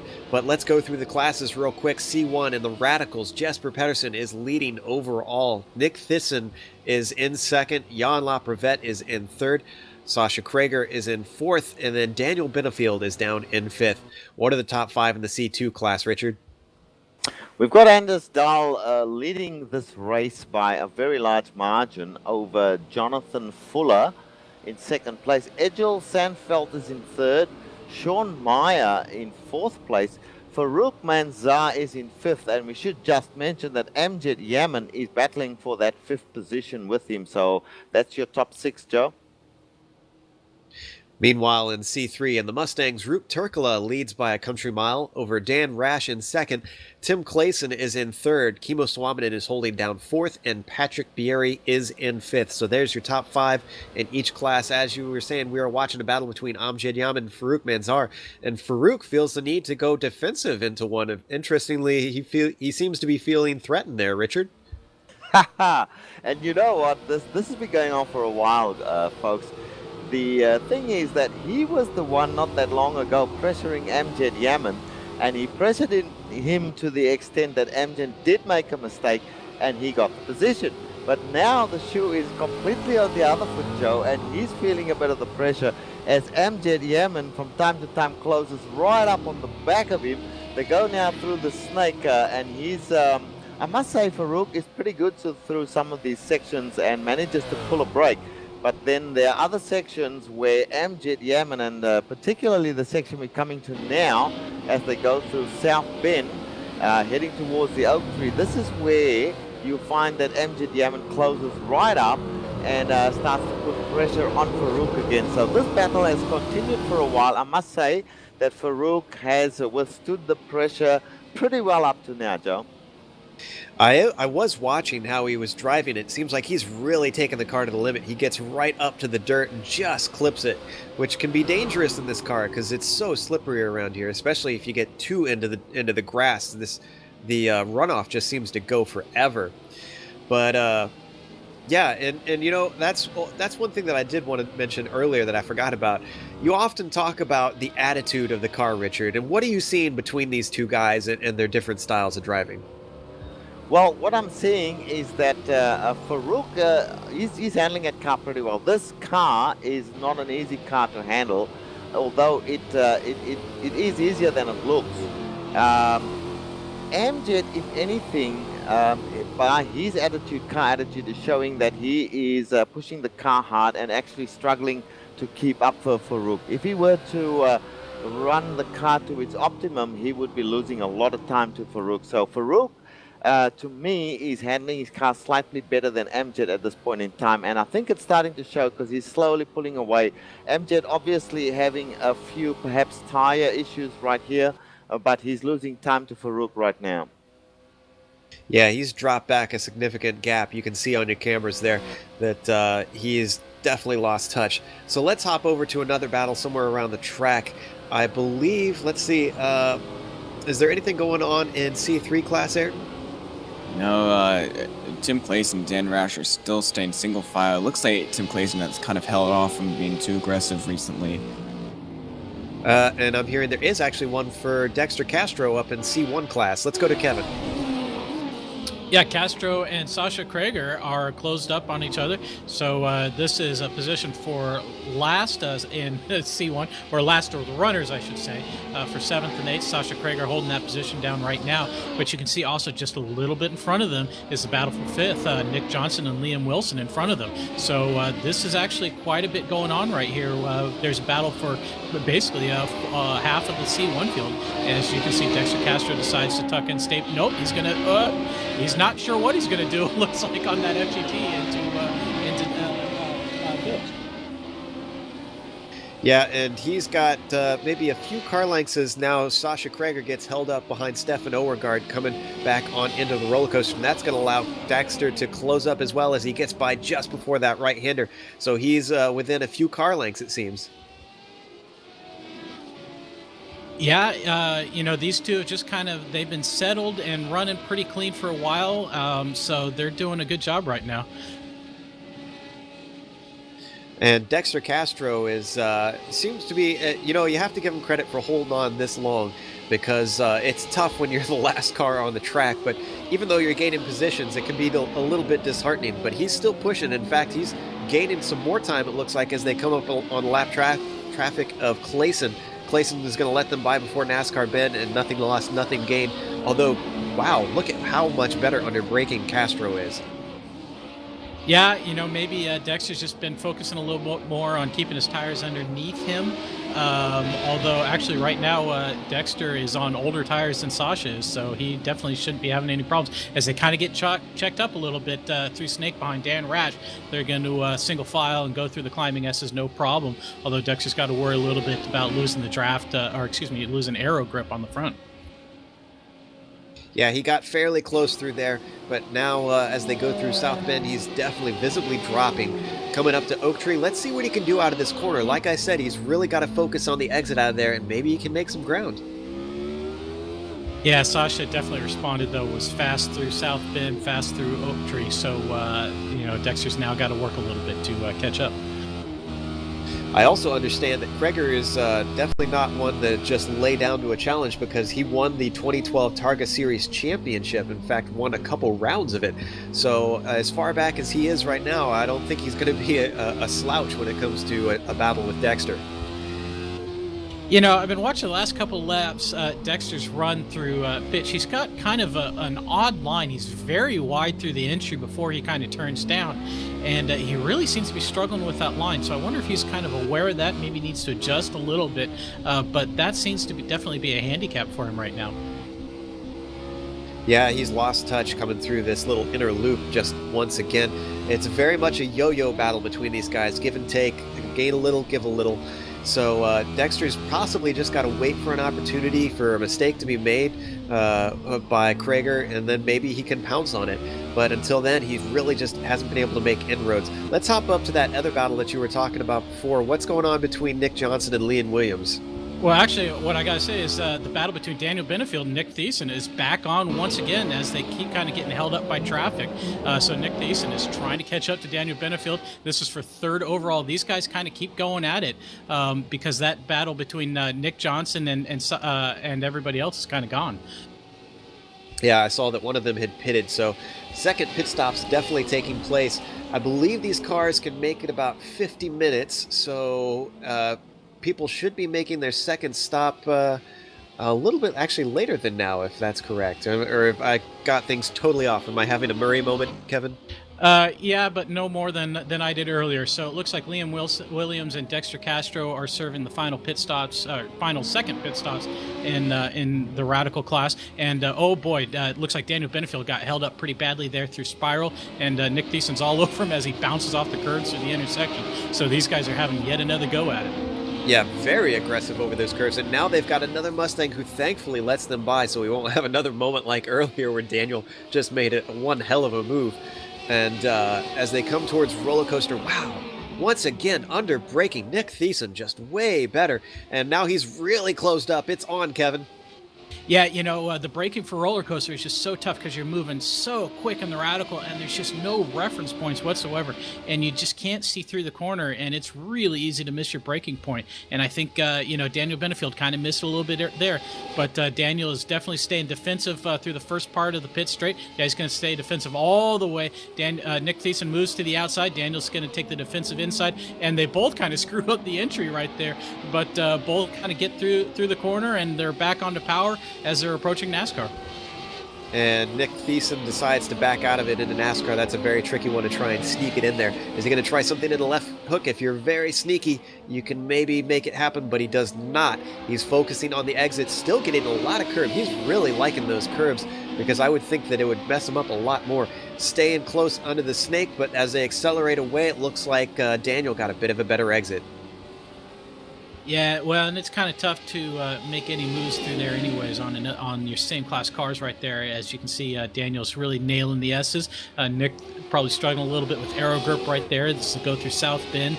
And this, if you're close enough, you can kind of make a move into Oak Tree, but I think it's a little better to focus on the exit and get a good run out and make your move into Bitch, which is a much better passing opportunity.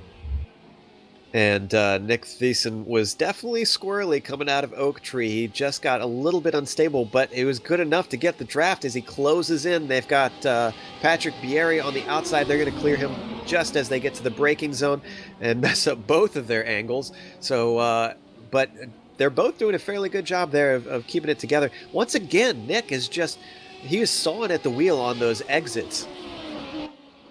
Yeah, he's definitely got a little bit of a looser car. So as soon as I say that, Daniel Benefield they both get very loose through Spiral, and both kind of regain and moving back on. So I think these guys are definitely going hard at it if they're struggling that much with grip right now, because it wasn't too long ago that they stopped and got fresh tires, so they should be all right for rubber.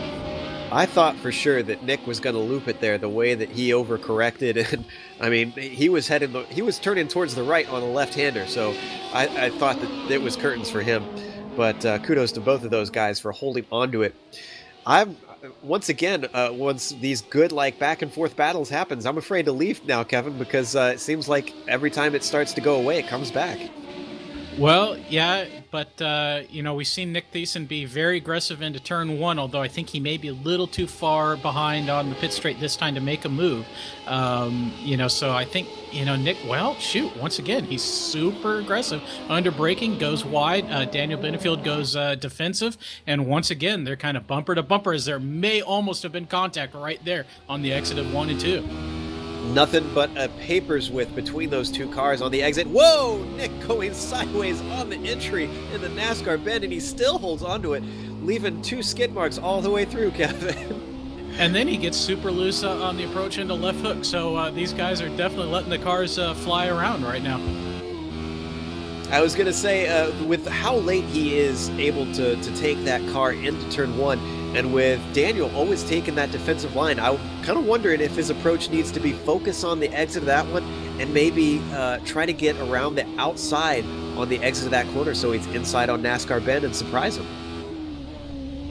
That might be the strategy, although it seems like Nick is relying on his braking capabilities over Daniel Benefield right now, as he looks like he got a good run out of Oak Tree, but he's just too far away, I think, to make a move, as they're kind of swerving all over the straight trying to figure out how they're going to overtake the Ford GT in front of them. And as they brake, it looks like they're going to be held up just a little bit, although Nick might be held up worse. Yes, he's caught behind Jarrett Lawson and just gets a tire onto the curb, but gets away with it. And I think he's going to be able to get past, yes, just clears him before Spiral, but that did the damage, and he lost a bit of time there. And then he got super loose on the entry over the crest of the hill and on the entry to Spiral. So, Nick Thiessen has definitely got a looser car at turn-in right now than a lot of other people, and I'm impressed that he's keeping it together right now. It seems like he definitely has the faster car, though, because every time he loses that time, he starts to close up once again. So it all needs to come down to whether or not he can get this car under control. Well, one thing that did happen is sorry, he just got a tire off into the dirt and saved it amazingly. I thought for sure, I'm sorry to interrupt, I thought he was going to go off. No, that's all right. I think what Nick realizes is that Daniel Benefield started his pit sequence earlier than everybody else. So Benefield is off strategy from everybody else. And I think Nick realizes that, and he wants to get in front of Daniel, because I think he's probably worried that he's getting held up with Daniel being on older tires than he is. But it sounds like there's a couple battles going on in C2 and C3. Yeah, let's hop over to C2. Richard, what have you got for us there? Well, I've been following all the cars here. There are currently 6 cars on the lead lap for C2. In other words, they're all on the same lap. Everyone else. So Anders Dahl is leading the C2 class. Jonathan Fuller, who we haven't spoken a lot about, in second place, quietly going about his business. Egil Sandfeld the same, although he's got a bit of damage on his car. I see the rear spoiler all twisted there, but he's in a good third place. Sean Meyer, another one who's quietly just been circulating. He's in the fourth place here. Amjad Yaman, who has pitted, as well as Sean Meyer, they have jumped Farouk Manzar, who just went into the pits recently. And these guys are now, that's about your top 6.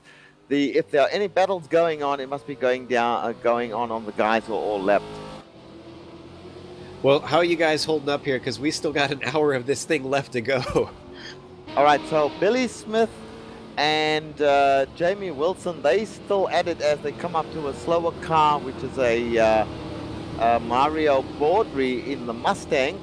So this is where the battle is here. These guys are fighting for position. Billy Smith has got ahead of Jamie Wilson, even though Jamie Wilson is showing as being ahead of Billy on the screen. But obviously Billy has made a pass. Mitchell Cornett. Now that's about the only battle happening at this point, Joe. Yeah, they're fairly close together. It seems like Billy isn't quite able to get away yet. He was held up a little bit, which you mentioned in that little inner loop. And so let's see if Jamie's able to close up. No, he's starting to lose ground down the straightaway, so I guess Billy does have the pace over him. But he does close up as they go into I'm sorry, I think Ayrton has some information on C3. Well, Roop Turkula and in the lead of C3 and Jan Laprevote in second place in the C1 class actually had a collision. Both of them managed to keep going, but both of them hit pretty hard and might have slowed them down quite a bit, and maybe possibly some damage as well. Yeah, that was over in the roller coaster, and that was a fairly hard clunk into the side panels of both of those cars. Have to keep an eye on Roop Turkula to see if he lost anything out of that. Seems to be handling, the car seems to be handling okay, so I guess he didn't take too much damage. Yeah, but Kimmo Suominen, after that pit cycle, he's managed to gain a lot of time. He was running a lot of fast laps, and he now has Roop Turkula in sights, and if he puts the pedal to the metal, he can hunt him down. We can have a battle for the lead in the C3 class. And Kimmo is no stranger to being up at the front, sharp end of the field at the end of these long runs here. And he's thrown many a driver through a loop that we've seen over time with excellent strategy and excellent speed. So this guy is kind of a deadly combination.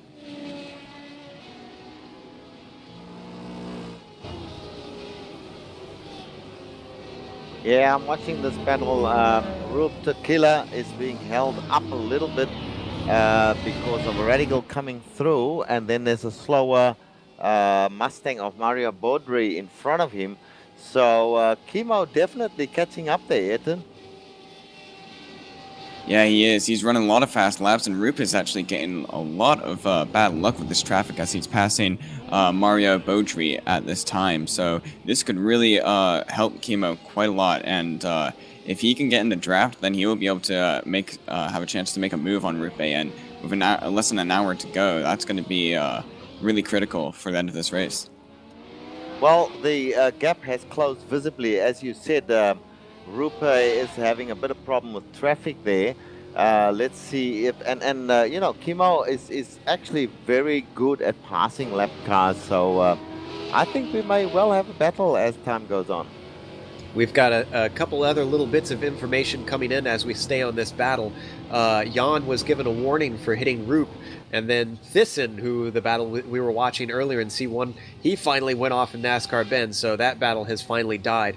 But yeah, I was going to say, just to give you an idea of how much you can lose in that little bit of contact, Roop Turkula ran a 2:59 last time by, while Kimmo Suominen is doing 2:53s. So that was 6 seconds lost.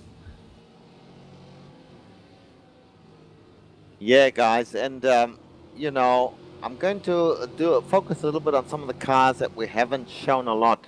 So Arcadius Newman, car number 92 with a sort of white car with red markings on it. This guy, another one of the quiet achievers, I believe. He's in 2, 4, 6, in 8th place as we have an accident in front of them. And who was that went off there?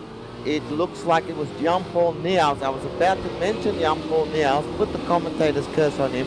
He's on the grass, badly damaged car by the looks of it because he's going around the outside. Now he comes back on track. No, not so bad. Not so bad as I thought, which is good for him. But he's just lost a position to Arcadius Newman, even though these guys are in the sort of second part of the C2 class, having been lapped by the faster guys. But you know, they're still in it with and fighting for position.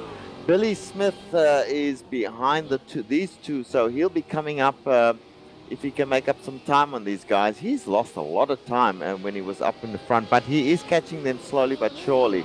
So still quite a few battles going on. Jamie Wilson right on the back now of Billy Smith, so here's a battle developing as well, Joe. So things are still happening, even though you know, the race is 2 hours old. Yeah, he is right on top of Billy at the moment, and he loses a bit of ground through that chicane, which is easy to do because it's you have so little visibility when you're that close behind someone, and you need every bit that you can get through that chicane. hopefully he'll be able to close back up and give us a good battle. Another little tidbit we don't have to go to is Sasha Krager has disconnected. His connection failed on him, and since this is sim racing, you have to have an internet connection to be able to compete, and that's what happened there. It's sort of the internet equivalent of an electronics failure in your car. So that's why he is gone. Sad day for him to leave that way. I was going to say Jean-Paul, bad luck for him because he was all the way up to 7th before that spin, but he got lucky in the fact that he was only a foot away from that barrier, but only spun it out of South Bend, and now Billy goes off. Billy goes off and hands the position over to Jamie, and actually Jean-Paul gets one of his spots back after the spin. Yeah, it's all happening, as I like to say. Another battle that's developing, guys, as Jamie Wilson has well and truly taken that position now, is Sean Meyer and Amjad Yaman. Now, these guys are both pitted. Amjad's being held up by a Mustang. And they go 3 wide. And now they there's contact. Yes, contact there. And the Mustang comes in and takes out Sean Meyer pretty well. And the Mustang pretty badly damaged there of Mario Baudry. That was really unfortunate. Nobody's fault in that. They were both trying to pass the Mustang, one on the outside, one on the inside, so we had a bit of a sandwich there. Poor old Mario had nowhere to go, really, and these two guys managed to pass, but then came together coming back on track on either side of the Mustang. So a very unfortunate event right there. Amjad Yaman has continued on. Sean Meyer is not doing so well. He's off track again, so he's obviously got a damaged car, and he's been trying to get back into the pits. Now, luckily, he's quite close to the pits. I would imagine that he would go straight in, which he does. So he's lost out pretty well there, Joe. And Sean Meyer was actually given the black flag, so he was penalized for that contact. And Mario Baudry was the Mustang who he's exited out of the car. So his day is over because of how much damage he got. That was just a bad situation all around. I'm not sure why they decided going 3 wide through those S's was a good development, but what's done is done, and a couple of cars are suffering.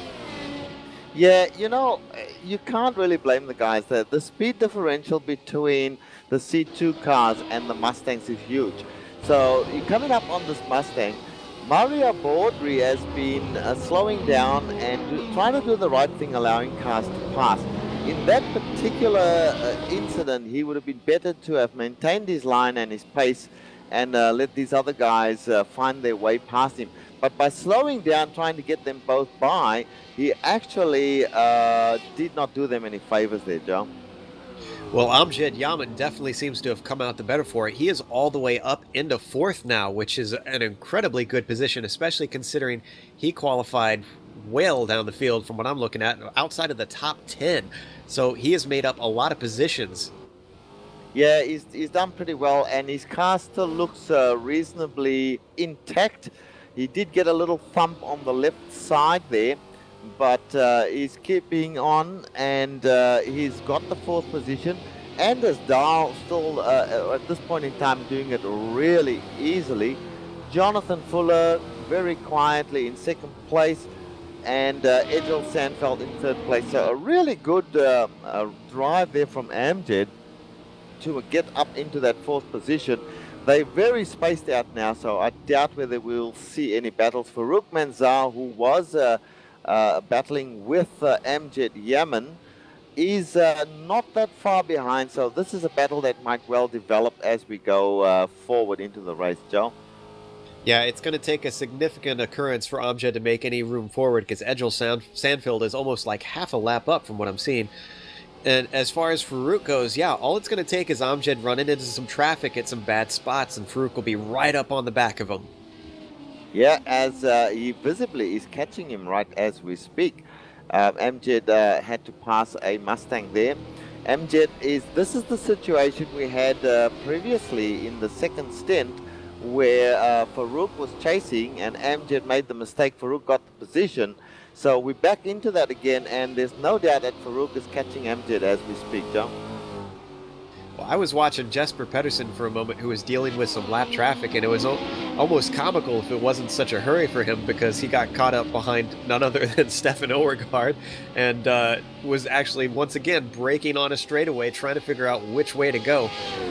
Just quickly, though, he is a whole 57 seconds ahead of Jan Laprevet in the overall race, and that is also in the C1 class as well, as he comes up behind Mario Beaudry, or I'm sorry, not Mario Beaudry, Farouk Manzar in the C2. So Jesper is just absolutely dominating today. We have to give him credit, Kevin.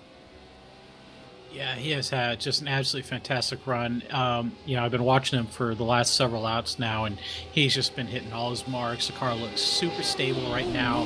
He's faster than anybody else on track. He looks like he's just out having a Sunday drive. This is just looking unbelievably good for him right now. I'm just in awe right now of how well he's driving. Well, I was looking to see if there were any other battles going on in that class. Nick Thyssen was close to Daniel Benefield, but Daniel has hopped into the pits, so I guess he is completing his final stop. I don't believe Nick has done his yet, so that battle will get back on in a moment. Let's hop over to C3, because we haven't touched on there recently. Ayrton, who's close? Not really anyone at the moment. Group A has been running unbelievably fast laps and has managed to break any sight between them and Chemo. So these guys are really all very spread out at the moment. So not much of a battle happening there. Well, since I'm not sure if we want to go to a break and maybe go live the rest of the way through, let me check with our director.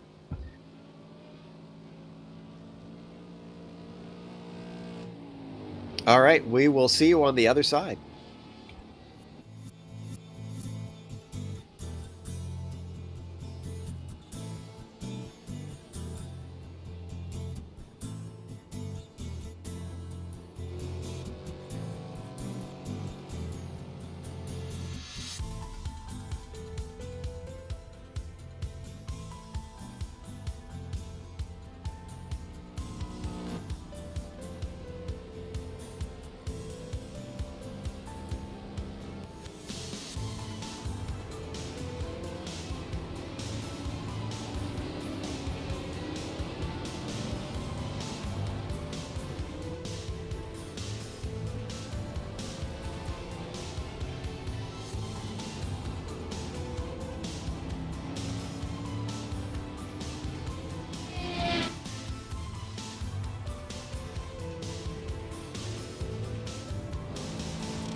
Welcome back to Virginia International Raceway. We are at the final portion of this race here in the Targa Virginia.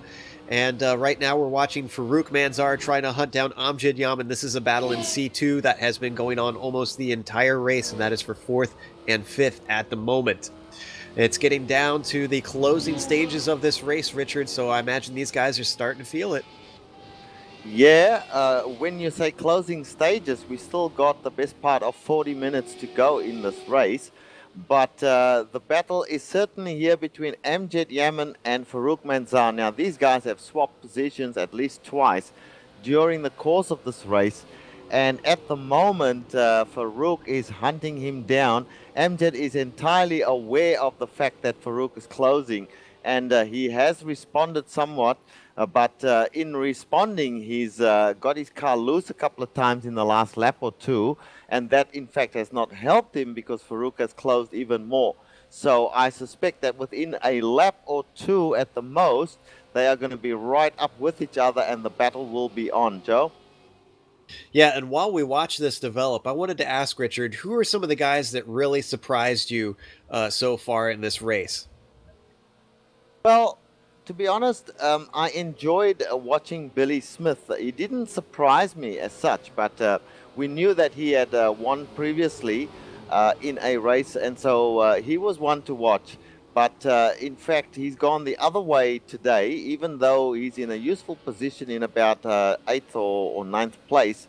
The one that has actually surprised me was Amjad Yaman and Farouk Manzar. We know Amjad, I did not know Farouk, but these guys have put on a good show for us, and they've also moved up, Amjad in particular, from a fairly low qualifying position into a very good 4th place for Amjad and 5th place for Farouk. Anders Dahl, we always expected to lead the race. He was challenged a while in the early stages by, I forget who it was now, it was Stefan Meisela, but Stefan unfortunately crashed out of the race, and that has left Anders Dahl doing it easy.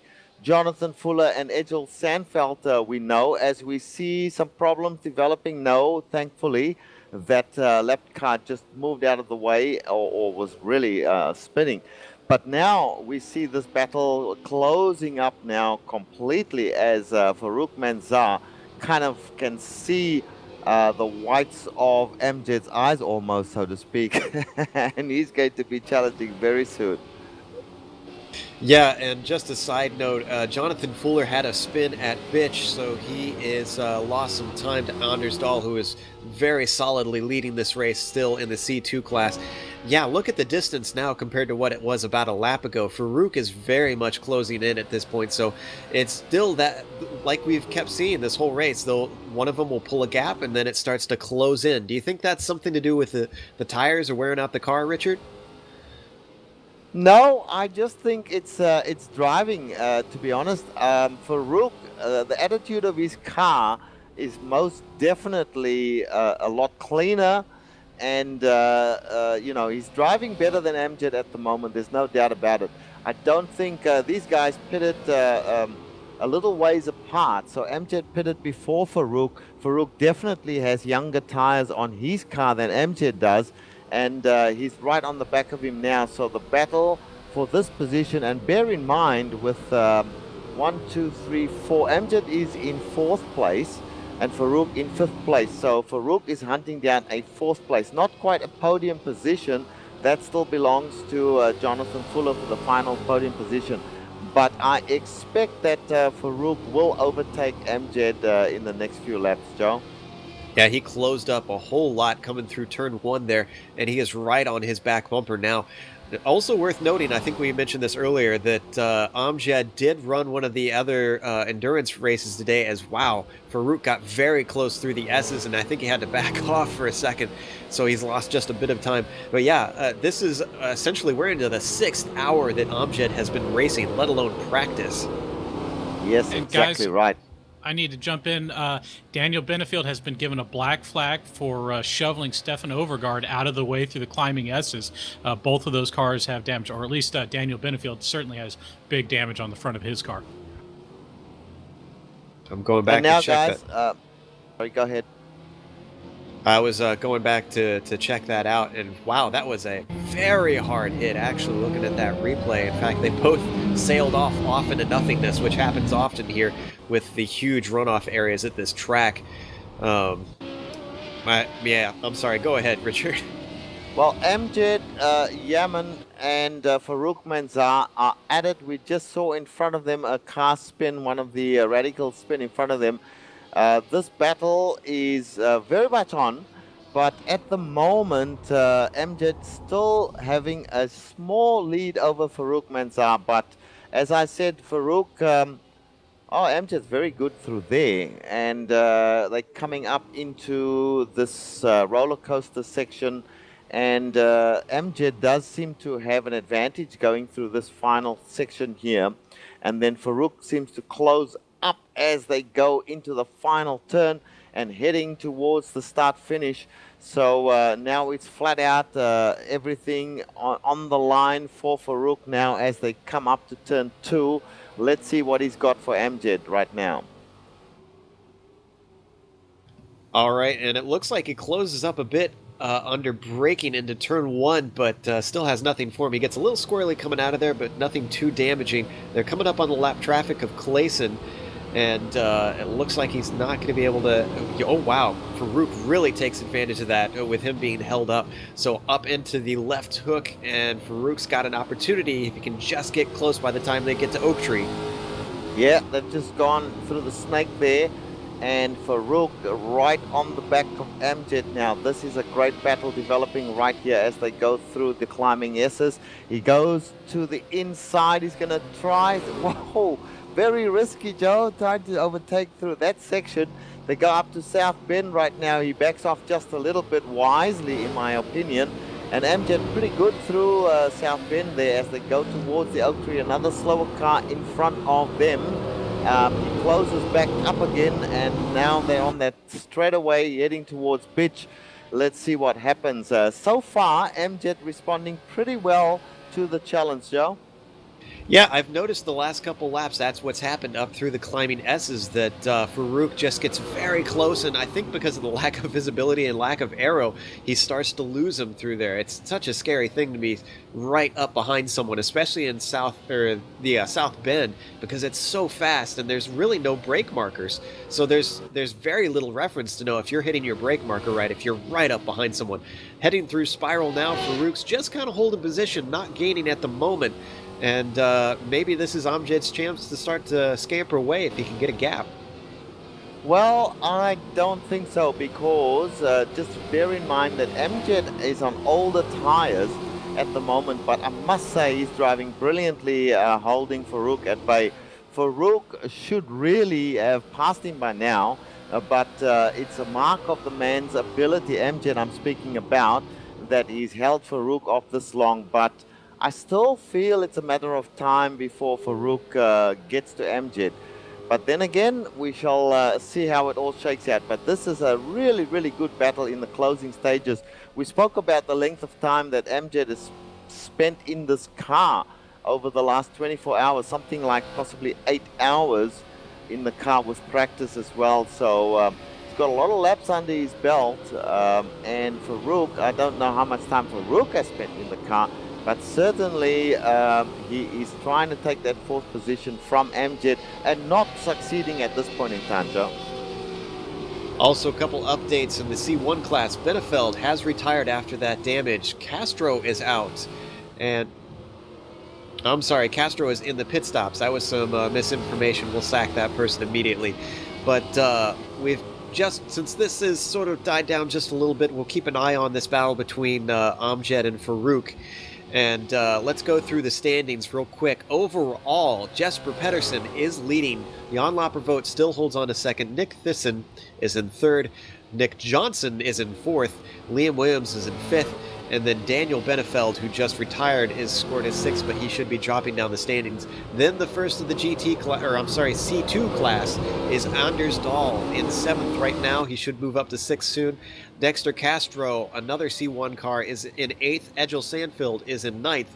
Jonathan Fuller is in 10th. Amjad Yaman, who we're watching, 11th overall. Farouk Manzar is holding down 12th. Jean-Paul Niehaus is in 13th, Jamie Wilson is in 14th, and Billy Smith is the top 15th driver. What are the next few looking like, Kevin? Sorry, you'll have to go to Richard for that. Richard? Well, we behind Billy Smith is Michael Cornett, who we haven't even spoken about, and then we have Arcadius Newman. Mike Tierneson is next, and Jared Lawson still in the race in 19th position with Sean Meyer in the top 20, and that's in the 20th position, and that's your top 20. Then Sasha Krager, who I believe has retired, is in 21st. Roop Turkala is the first of the Mustangs in 22nd. Kimmo Suominen is 23rd. Tim Claessens holds down 24th. Dan Rash is in 25th. Patrick Bieri is in 26th. Antti Palaha is in 27th. JD Baumgartner holding down 28th. Florian Utz in 29th. And then rounding up the top 30 is Stefan Oergaard, 12 laps down, and I believe everyone behind him is currently out of the race. Well, yeah. I have to say, sorry, go ahead, Kevin. Well, I just want to apologize. I was trying to figure out what was going on with Dexter Castro. He's been sitting in pit lane for about 5 minutes right now, and I can't figure out a reason why. So not really sure what's going on, especially since if he got out and ran another couple of laps, he'd move up another position in front of Daniel Benefield in the Radicals. So really not sure what's going on with Dexter right now as Jan Lapervet comes in and serves his third pit stop. Well, 3 hours is a long time, and we've talked about it before. Sometimes nature calls, and you just can't hold on any longer. So, let's go back to the battle between Amjad Yam and Farouk Manzar, because Farouk tried to stick it in through the snake, but there was no place to go, and he had to back out of it. This thing has been getting very close, Richard. Yes, sir. And now we had a bobble there from Amjad, and he closed right up. I thought he was going to try something there, but he didn't. They went through South Bend, and he backed off a little bit. And Amjad really driving brilliantly at the moment. He is fairly squirrely, so the age of his tires is showing there. Farouk Manzar, however, has not been able to effect a pass at all. As Amjad pulls away, heading towards Bitch, you'll probably see Farouk closing up again as they come into that twisty section after Bitch. And there we are, he closes right up once again. But really, I take my hat off to Amjad. He's driven brilliantly. But now we have a slower Mustang in front of Amjad. That's Roop Tequila, who's not a slow Mustang at all. So this is going to make life difficult for Amjad. And we should see Farouk closing up completely. They have a nice straightaway. And Roop Tequila kind of gives them the opportunity to move through. They go, whoa, Amjad's across the grass. This is surely where he loses it. Yes, he does. He just got really loose, went across the grass there, and Farouk really got an easy pass through that section there.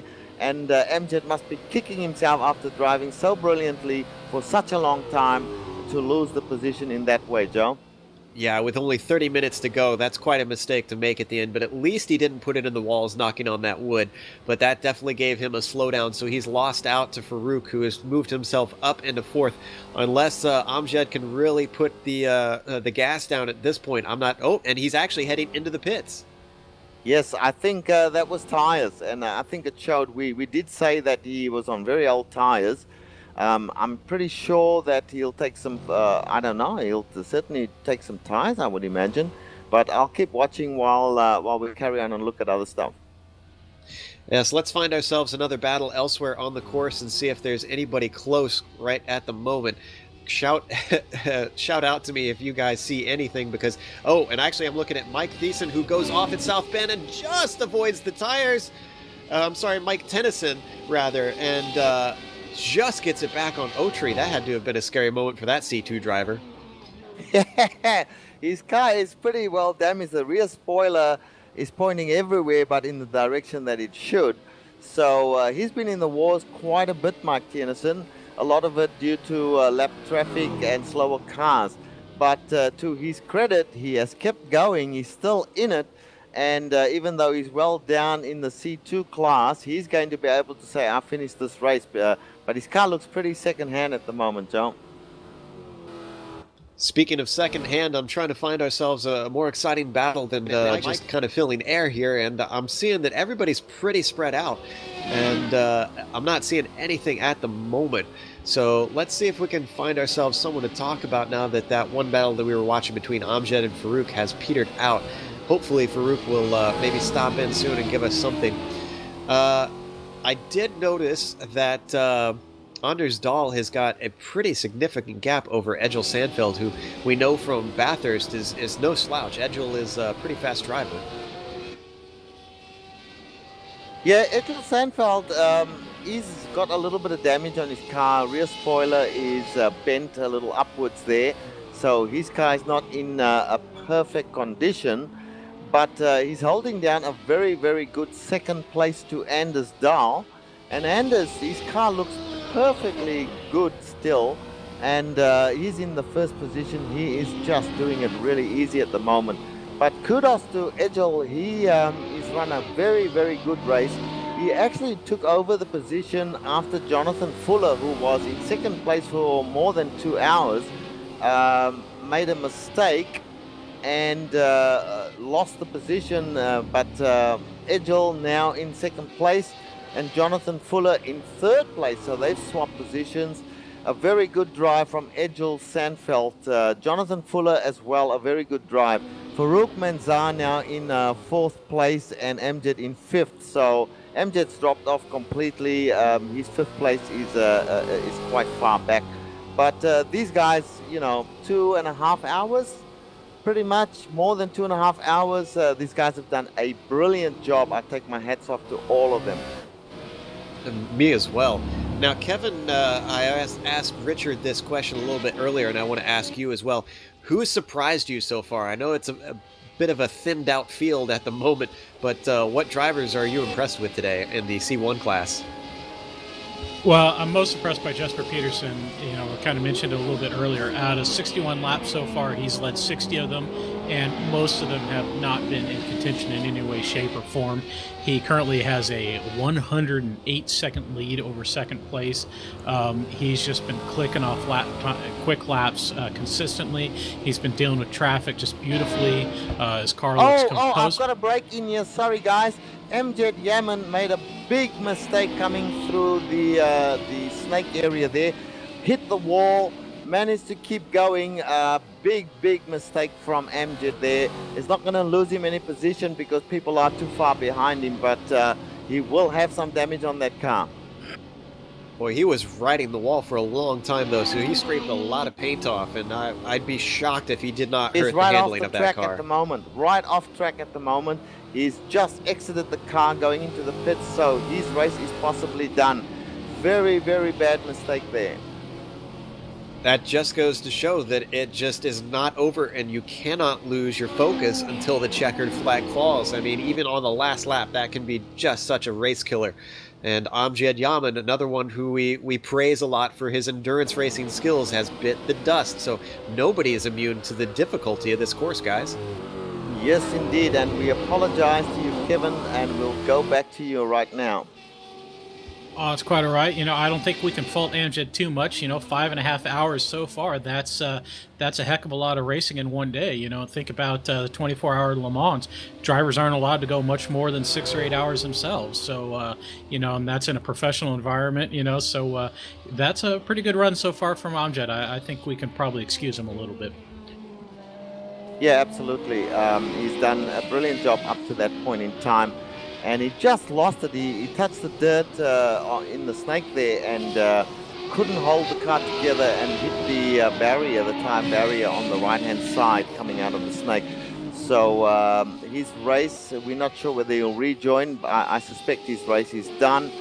Meanwhile, Anders and all the other guys are just progressing on, and it looks like in the closing stages these guys are going to win these, Anders certainly is going to win this race unless he makes a big mistake such as Amjad just did. And we'll go back to your talk about Jesper there. As Farouk Farouk just came up on a slower Mazda, Stefan Overgaard, the perennial blocker. And really that was quite close, as he nearly hit the car of Stefan Overgaard. So he managed to pass him successfully. Stefan's still hanging in there. How this man has impressed me enormously as well, guys. He has had all kinds of trials and tribulations, but he's kept going through it all, and he's going to be one of those who said, I finished the Targa Virginia. So I do want to point out Mike Thunison has had all kinds of issues the last couple laps, spinning all over the place, and finally wound up spinning directly in front of Jonathan Fuller, and the two made contact. And I don't think Jonathan Fuller was particularly pleased about the whole thing, I got to say. Yeah, I was now, going Mike, back. Go ahead. Yeah, Mike Tennyson just spins the car once again. He's struggling to get back on track right now. So I think his car is that badly damaged. He's been in all kinds of problems throughout the race. He's managed to keep going.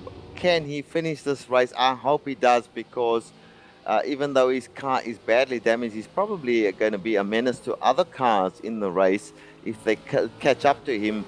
But I don't know. I think he should park it, to be honest. I was going to say, if he doesn't, I wouldn't be surprised if the marshals told him to pull it into the garage at this point, because he's holding up a number of guys through the, in his same class, mind you, through the S's towards the roller coaster. But actually, I want to kind of go back to Kevin, because every time we hand back to him, something exciting happens. So, Kevin. Well, I got to admit, I am riding on board with Jesper Peterson right now to enjoy, a class driver at work, in the group. And he is just rocking it through the middle Innsfield section right now. And it's just, I love the Radical and I'm okay at it. But, man, Jesper can really make this thing just scream around. And it's a hoot to watch right now. Yeah, nothing like a bit of an adrenaline rush to get us some interesting television here. So let's follow on board with him, see what it's like in his car. And as soon as I say that, he heads into the pit, so never mind. And just an update, Dexter Castro's still sitting in the pits. I think he's actually quit the race and he's just got his car parked there in live mode so that he can watch the action. I'm wondering if he's maybe waiting to the last lap and he'll pull out and say that he actually finished the race. I'm not sure what he's doing there. All right, guys. Well, look, let's run through and see what's happening. Let's check in with Billy Smith, Jamie Wilson, and see what these guys are up to.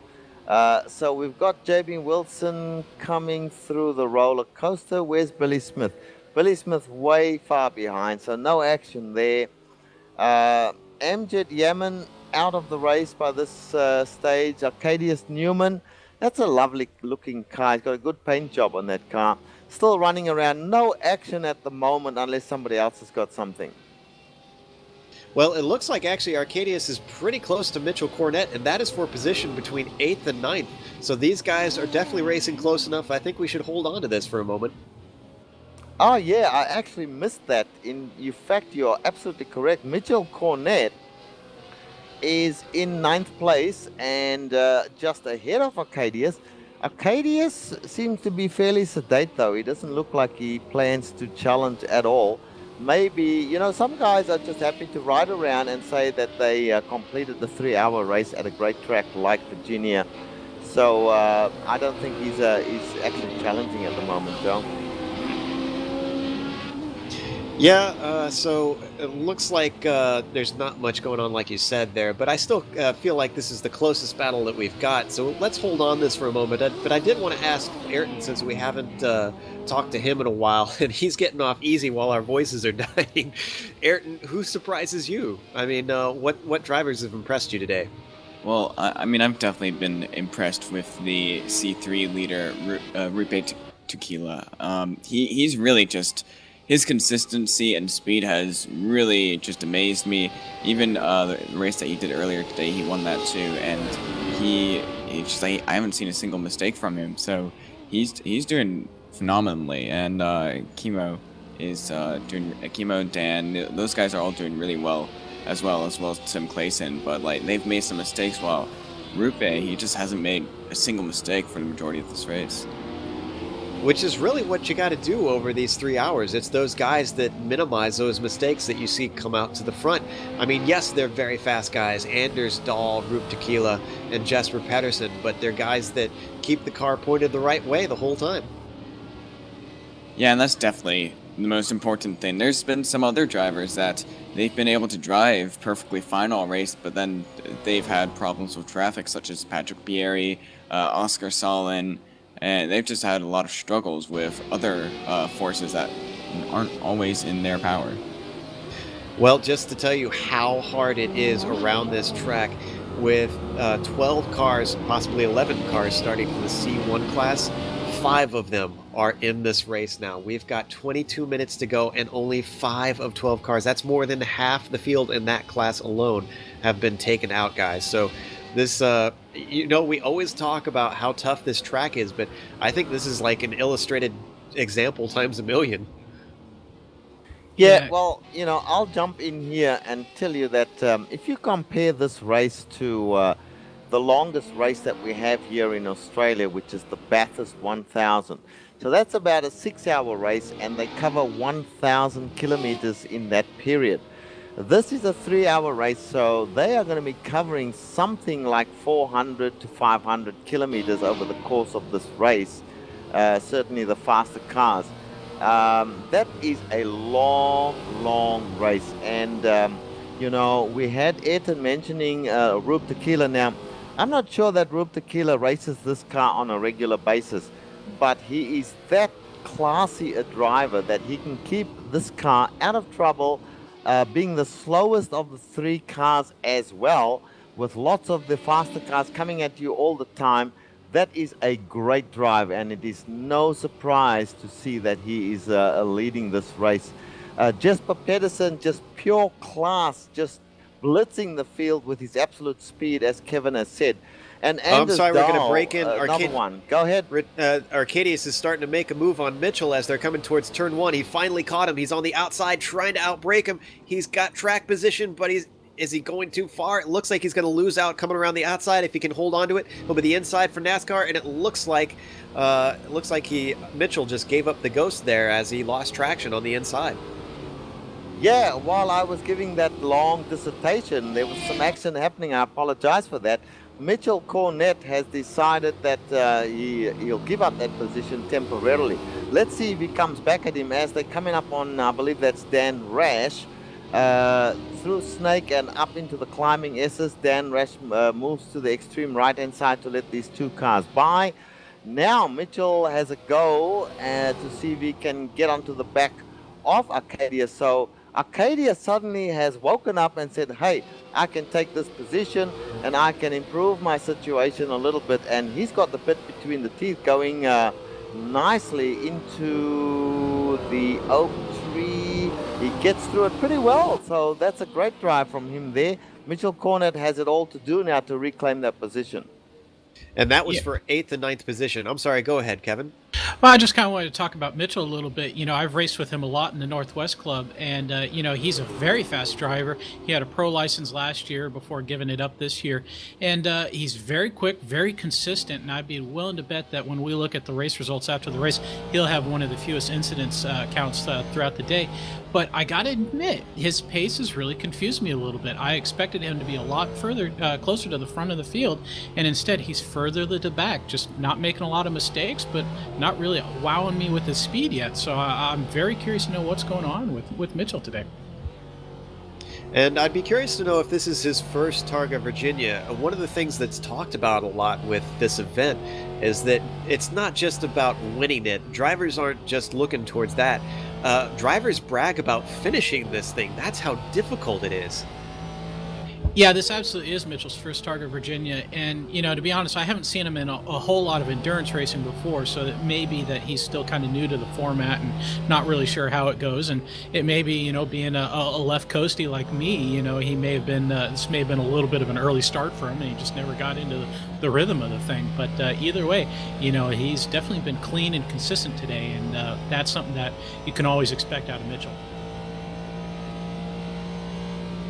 Well, while we watch this, it seems like that Mitchell is actually starting to drop back, although it could happen once more because we got some traffic with Arcadius getting held up by Antti Balaha, and that's allowed Mitchell to close right up coming towards NASCAR Bend, and we might have a battle yet. I was going to say he was starting to drop off, so it seems like Arcadius has the speed, but you never know, and In endurance racing, it just really is hard to tell what's going to happen from one moment to the next. It could be a rather dull race for a little bit and then suddenly action everywhere.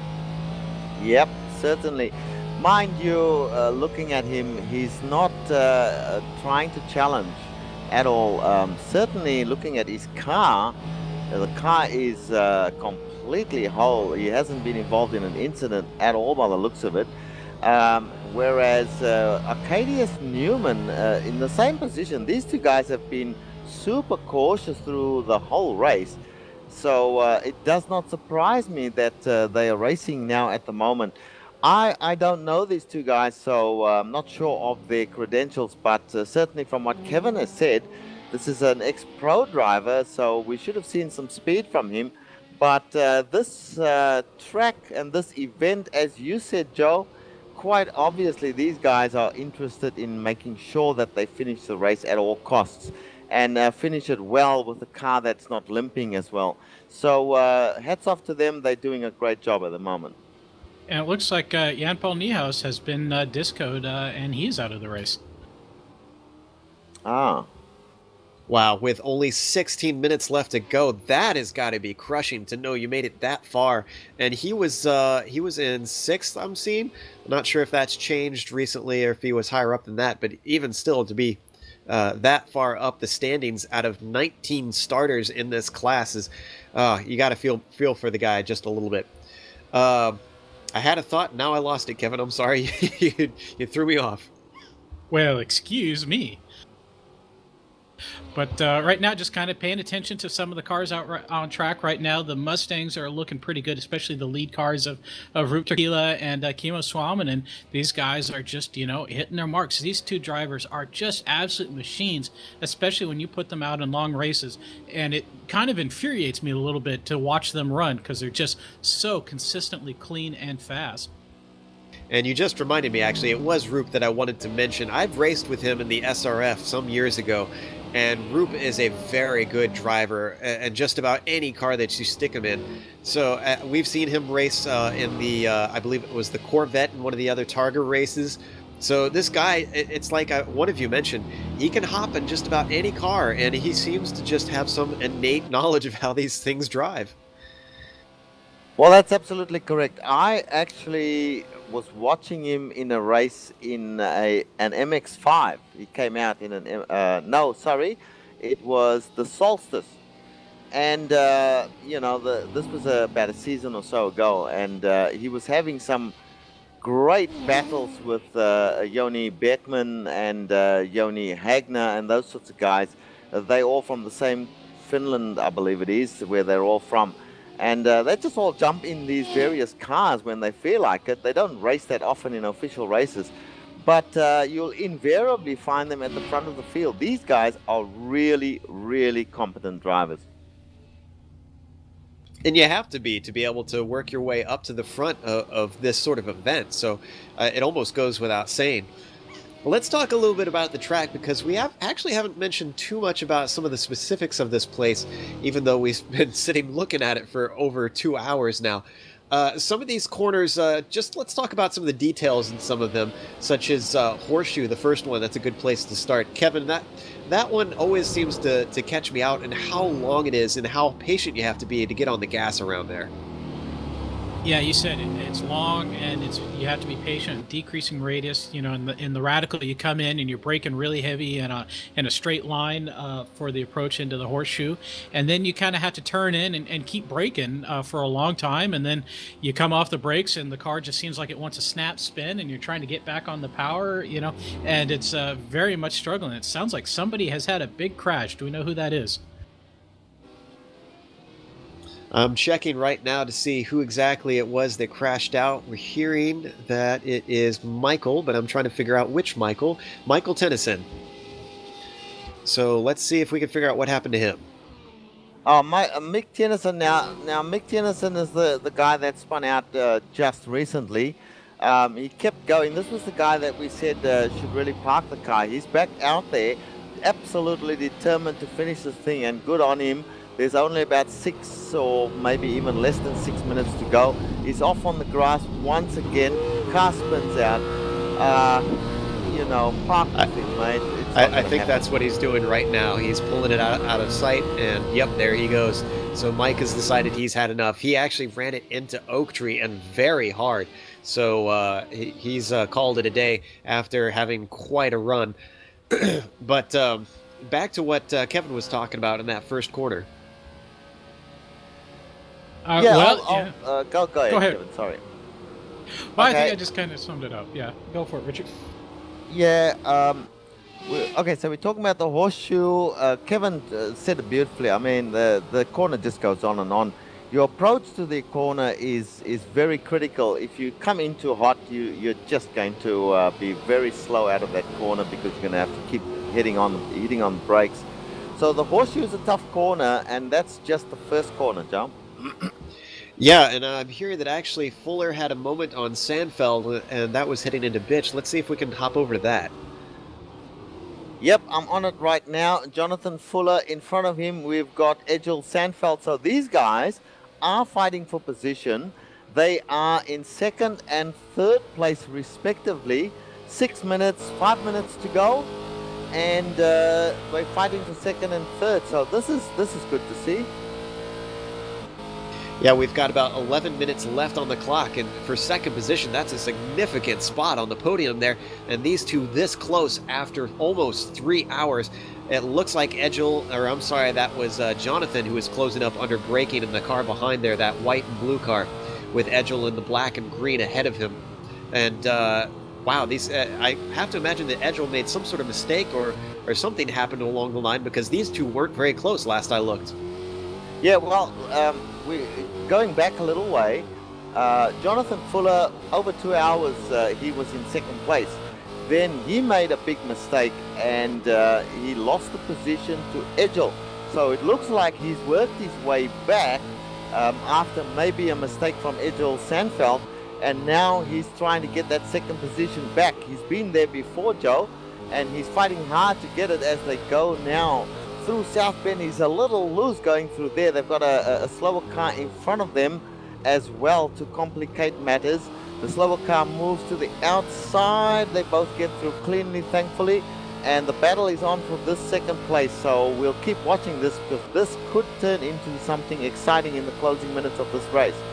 Yeah, and it looks like, I was going to say, Jonathan was taking a peek on the inside, but he wasn't anywhere close enough as they head towards Bitch.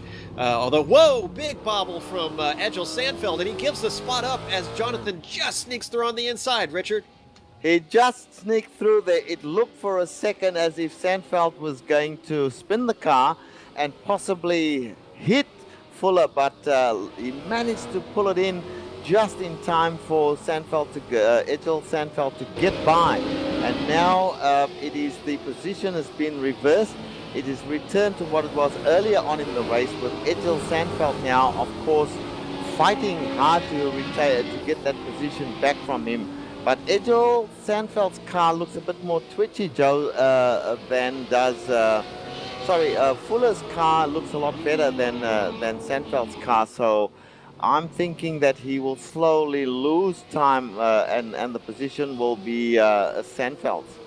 Yeah, it's so important on a track like this to have a car that's really planted under you. And with so many technical corners, you don't want to be fighting it the entire time. As they go 3 wide down the front straightaway with Sandfeld having someone on each side there. I was going to say my hat goes off to both of those guys as they got lap traffic coming towards turn 1. And that is, I think that's the leader, yeah. Or no, I'm sorry, that's Jan Laprevet. And it looks like Fuller made a mistake coming through there. They get very close coming out of Horseshoe as Egil has the outside coming towards NASCAR bend. Is he going to try and hold onto it? Fuller's not given up yet, but now he has to as he gives up the position. Great work from Egil. Yeah, both these drivers right on the edge there, fighting hard to get that second place. I think the radical of Jan Laprevet upset the apple cart there for Jonathan Fuller, and he was forced to give up that position. Now he's got to fight hard again. There's still quite a few laps to go to the end of this race, so he's got an opportunity, as these guys will be coming up to a slower car. That would be... Oh, he's out on the grass there, so he's going to lose a bit more time. And we've got Sandfeld. He's managed to pass the Mustang safely. The Mustang is out of the way now, and he's got a chance to go at him, but he's lost a bit of time there, Joel. So he's got to fight hard now. Well, like you said, Edgel is the one that seems to be losing out in this battle so far. So not losing out, but losing time compared to the two. So he's the one that's really got to worry. All that Fuller has to do is just buckle down, focus, and just rifle clean laps off and look for the chance where a mistake or traffic comes across. I mean, the time is running out, but you can't make too rash of a move this late in the race, and especially throw away a podium. Well, that's right, and yes, definitely Fuller has got a better looking car at the moment. Edgel's definitely got some damage. The screen is completely wrong. It's showing them in the wrong positions. But certainly Edgel Sandfeld, the green car, is ahead of Jonathan Fuller in the blue car. They're just coming up some more lap traffic here, and this might give him an opportunity, or it might in fact hold him up. That's Dan Rash that they're just passing there now. Edgel Sandfeld made a really good fist of passing Dan Rash there, and has got a bit of a break there, and he's pushing on hard to try and maintain that gap. So let's see how Jonathan Fuller can close up as they go now towards turn 1, the horseshoe that we've just spoken about. So we'll keep an eye on this. Yeah, I was going to say these guys are two good examples of how to race in mixed class endurance racing. Both the times that we've seen them make passes here, they were both opportunistic and very aware of each other. And that first one, I was going to say earlier, hats go off to both of them. Edgel for holding on to it, and also to Jonathan to be very aware of what was going on and just sneak right inside there, because that's lightning reaction. And a bit of luck, too, because this car could have been drifting wide at that point, and then they'd both be done. Jonathan had a bit another off on left hook, so he lost a little bit of the time there coming up the S's. So this is going to give some breathing room to Edgel. Yeah, especially that we've got a slower car just up ahead, which he's managed to successfully pass. He's pushing hard and perhaps overdoing it a little bit, trying to catch Edgel Sandfeld. Edgel just had a huge bobble out of Oak Tree, though. Say again, Joe. I'm sorry to butt in. Edgel just had a big moment out of Oak Tree. In fact, he was going defensive for a moment because he knew just how much time he lost. And his tires seem to be very bad because he just cannot get the power down out of these corners. Yeah, so Edgel Sandfeld still has a very decent break, and it looks like it's widening. It's Fuller that you may have been speaking about, who's got the tough time. No, it was Edgel coming out of Oak Tree who really got his car was squirreling back and forth, and he is struggling right now. Okay, so let's see now. The gap has closed a little bit. They go through that section, the spiral section, and they'll come back up now to the horseshoe there. Not the horseshoe, what am I talking about? The roller coaster. But I don't see him making up time at this point. If anything, he's losing time, Fuller. It's easy to fry your brain after 3 hours of having to talk, Richard, so I feel you. We should be getting the white flag very soon, next time by possibly, for Jesper Pedersen. We're going to hop to him now and see what he's doing. 1:53 gap over the rest of the field. In fact, it sounds like he's lapped quite a few people from what I hear, Kevin. Yeah, he's actually lapped the entire field except for second place. He lapped Nick Thyssen a couple laps ago. So he's put on quite the dominant display here. Living up to his reputation as a world championship driver, this guy is just blowing doors on everybody at the moment. Going across the line. Let's see if we get the white flag this time by. I'm not seeing it yet. So I see we've got 3 minutes left on the clock or thereabouts. We'll keep you updated if this is the final lap. In the meantime, let's hold on Jesper Pedersen just in case we need to call the finish. And Jesper is 2 minutes, 1 minute 55 seconds ahead of second place, which is Jan Laprovod. That is, as Kevin said, an absolutely dominating display of driving. And he comes from actually some endurance racing heritage, it sounds like, because I was just told that he was the brother of Christian Pedersen, who drove at Le Mans. So This guy comes from a family of racers, it seems. Yeah, And absolutely. And this is Kevin's area, so why am I talking? Go ahead, Kevin. Well, I was just going to say that doing the math here, he should see the white flag next time by. I think there's, 3 minutes and 10 seconds to go. So we should be seeing 1.5 more laps of racing. So this is the time to get it done if there's a chance to get it done for anybody like Jonathan Fuller. Yeah, and those guys have a bit of a gap from what I'm looking at, so Fuller's really got to hustle and maybe use some of the traffic, and you can see he's trying to get by lap traffic right now. He's got about a second up ahead to Edgel, and he's got to just kick that thing into gear. Yeah, it's Edgel Sandfeld still managing to maintain a little gap. It's closed a lot now, and Jonathan Fuller is trying his best. Whilst these guys are battling in this closing laps, we've got to put the cameras on the C2 leader, who is Anders Dahl. Now, this guy's display has been as dominant in his class as has Jesper Pedersen's. He's virtually led from start to finish, Joe, so let us not forget that there has been dominant displays by other drivers besides Jesper Pedersen as well. Yes, and Roop Turkala has been holding his own. I'm looking at Jesper Pedersen, watching as he comes across the line, see if we get the white flag this time by. We should, if my calculations are correct. I'm not seeing it waved yet. Sometimes the software here can be a little bit confusing, but we'll keep an eye on it. Yeah, 50 seconds to go, so this should be the white flag officially. But I was going to say, as we watch Jesper Pedersen bring it home, tell us a little bit about Roop's race so far. Ayrton? Well, Roop has, as I said before, has just been extremely dominant. He managed to, he was battling with Kimo a lot in the first half, and then after a few pit stops, he managed to get a lead, and after that, he just drove away. Kimo has been doing great as well, but he's just been outclassed by Rupe in this race. And it's not often we see that, because Kimo is one tough character, one very fast character. And as I'm watching Jesper Pedersen in that black car going through South Bend one last time up towards Oak Tree, one final stroke around that corner, takes it nicely. All he's got to do is bring it home at this point. He has only one other car that could even challenge him if he does crash the car at this point, and he almost could and still limp it home, though I don't want to curse the poor guy. So coming up towards Bitch, it seems like he's got it all pulled together at this point, Kevin. Yeah, he is definitely flying. You know, just a couple laps ago, he actually threw down the fastest lap of the race at 2:20.9. So I think he's trying to finish up in some style right now as he's got some traffic to deal with. And looks like he's going to go the conservative route, which is probably the smart thing to do at this point. In fact, that's the other class leader of Roop Turkala, so neither of those guys really want to mess with each other at this point. Roop lets him go as they head towards the turn 20 chicane, and right to the left, and then another right as another lap car lets him by.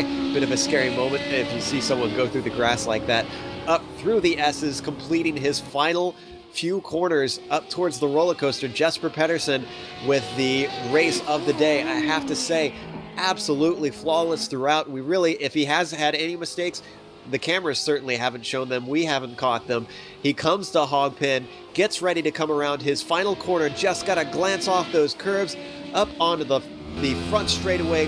He takes the checkered flag. This is it. Roop Turkala taking the win in the C1 class and overall.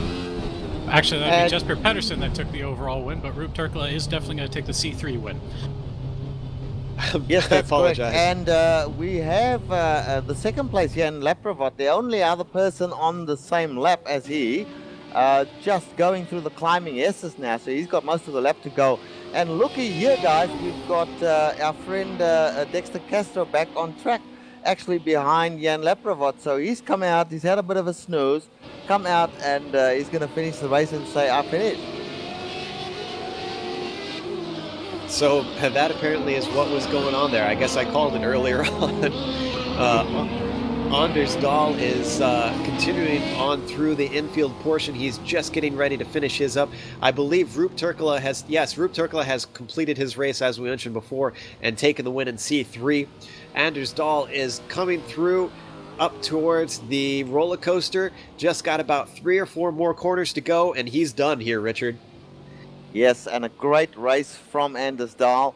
Egil Sandveld looks like he's still in second place. Jonathan Fuller has not caught him, so it looks like Egil will take second place and Jonathan Fuller in third. But let's see, Jan Laprevot should be finishing up shortly. Now, I think Anders will probably finish before him. Yes, Anders just crossed the line and took the checkers to take the win for the C2 class. Well done to Anders. And I'm looking to see where Egil Sandveld is, that you mentioned briefly. Egil is well back there, and I don't think that Jonathan Fuller has anything for him unless a mistake happens. Yeah, absolutely. Still 3 hours of driving for all of these guys.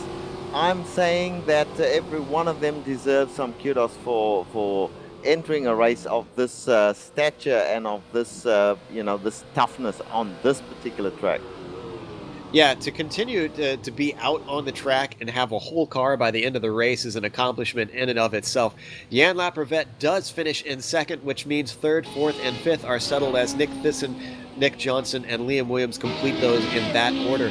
Liam Williams, you have to give him credit. He was not up there at any point in the race, 2 laps down, but he still finished in fifth. Absolutely. Great drive from all these guys. Jonathan Fuller just crossed the line, so that means that Egil Sandveld will have crossed previously in second place. Farouk Manzar, that we spoke about so many times, he's actually out of the race, but he'll finish in fourth. So probably only 3 finishes there and a few other guys still coming around to finish. Well, now that things have started to settle down, we're going to go to break here for a moment, and we'll come back and give you the unofficial results of this race and go through the total order of everybody. But until then, we're going to have a break, and we'll come back with some interviews.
Welcome back to Targa Virginia at Virginia International Raceway. We just witnessed 3 hours of racing around here with 3 different classes, and it was an exciting one. There was all kinds of battles all around, but when all was said and done, Jesper Pedersen took the win overall and in C1 class. Jan Laprevet took second, and then Nick Thyssen took third overall. Nick Johnson finished fourth. And then we had fifth with Liam Williams completing the finishing C1 class. What does the C2 class look like, Richard? C2 was won comprehensively by Anders Dahl. In second place, a great race by Egil Sandfeld, who battled with the third place finisher Jonathan Fuller for quite a bit of the last few laps. Farouk Manzar was in fourth place. Jamie Wilson in fifth place. Billy Smith, who was up in the battles early on, in sixth place. Arcadius Newman finished in seventh. Mitchell Cornett in eighth. Jared Lawson officially finished in ninth place. Jan-Paul Niehaus in 10th. Sean Meyer in 11th. And Mike Tierneson in 12th place, although I don't believe he actually finished. Then we have the C3 class, and that Roop Turkala took home the win in that. Then second was Kimmo Suominen, and third was Dan Rash. Fourth was Tim Claessens. Then behind him in fifth, it was Patrick Bieri. Sixth was Antti Palaha. And then seventh was Florian Utz. And then finally rounding out them was J.D. Baumgartner in eighth. And then behind them, we have mostly non-finishers. Dexter Castro did come to the finish, but he took a long break in between. Amjad Yaman, I believe, is the first of the non-finishers out of that group because I believe he exited out. Everyone from down there on down did not complete the race. We do have our overall leader with us, and that is Jesper Pedersen. Jesper, it seemed like a very dominant performance, and we couldn't really think of any mistakes throughout the day. Did you feel threatened at any point, or did you have any worries in this race? Yeah, I had, especially in the beginning. I got the pole position, so at least it started out well. But when I was heading down towards turn one, when the green flag dropped, I got Jan. He hit me in the rear, and my rear spoiler was a little bit damaged. So in the beginning, I was really worried about how my car would perform. But it wasn't too bad, and I could handle and slowly build up a gap. But after like 5-6 laps, we catched the C3 class, the Mustangs, and I just hit them on bad spots, and I was really careful. So he caught up to me again, and we had a battle throughout the first stint, and he actually got the lead in the pit stop. And then I got past, and I started to push more in traffic and taking a bit more risk. And then I opened the gap and could, get it home in first. Traffic was obviously one of the big problems of the day for all the classes, and we saw a lot of cars go by the wayside in your class, the C1 class, from contact or just pushing too hard. Were you trying to approach things a little bit easier today, or were you pushing hard to try and get by some of the slower classes?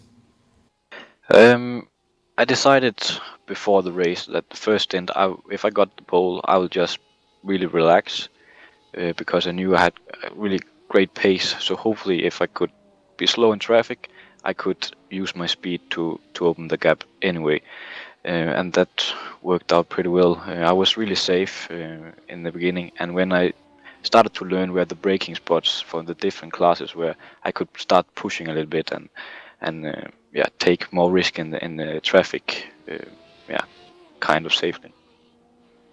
So it sounds like patience won the day out because you won by a whole lot of time. Who was your main competition that you were looking at going into this thing? Actually, I thought the other pro licensed driver, Michel Mancusi, would be really quick. But it seemed like he have focused a lot on the Pro Series this week and haven't practiced a lot for this. And that, we could see that in qualifying. And then I saw Jan and Nick was quite fast as well. So I actually thought when the race started that Nick would be the my main rival throughout the race, but Jan did an amazing job, and had strong pace. Well, congratulations and well done. That is no easy task to win this thing, let alone by as much as you did. Hopefully, we'll see you next year. Are you looking to take part in more of these Targa races? Yeah, definitely. I'm trying to go from the Formula 1 car over to more endurance kind of series now, so hopefully I'll be able to take part next year, definitely. All right. Well, thanks for talking to us. All right. We also have Anders Dahl with us, the winner of the C2 class, and I believe Richard is going to talk to him. Yes, Anders Dahl. I have not spoken to you before. I have not even seen you race before, excepting in the last Targa race. But a great race that you executed. You were very, very safe and won very easily at the end there, although you were challenged early on in the race by Stefan Meisela, and he actually passed you in the pits. How did you see your race throughout the day? Oh, hello.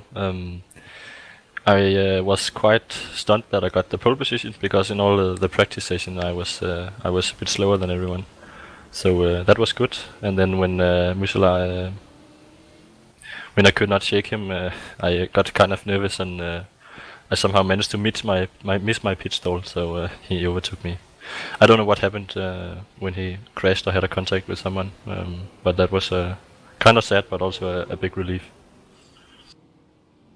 Well, after Meisela kind of exited from the battle, it seemed to be a fairly easy race for you from that point onwards. In fact, you beat your nearest rival, Egil Sandfeld, by a very large margin. So are you happy entirely with the performance today? And more importantly, will you come back and do some more? This is a very long race. Oh yeah, I'm happy. That's I was on TeamSpeak with Egil and Jesper all race long, so we had a nice time. Well, very good, Anders. Some of the guys in the in the slower cars in the traffic were really a problem to pass. Did you find you having much trouble with slower traffic?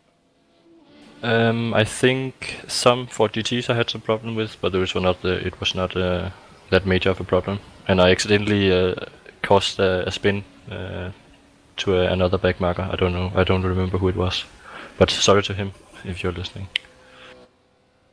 Well, a great race, Anders. It is no mean feat to finish this race, much less come first in a class, any class for that matter. So congratulations to you, a great race. And we thank you for putting on the spectacle that you did with all the other races. And hopefully we'll see you some more. Definitely. Thank you. Back to you, Joe. We also have the C2 second place finisher, Egil Sandfield, and I believe that Kevin is going to talk to him.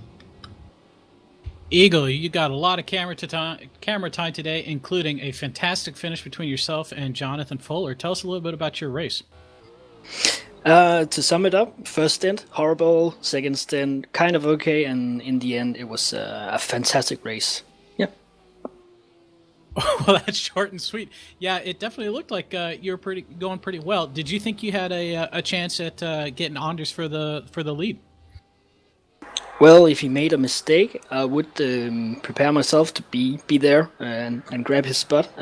But then again, it's Mr. Super Sunday, so I guess that wouldn't happen, and it didn't. So yeah, I'm very, very pleased with being second here today after starting 7th.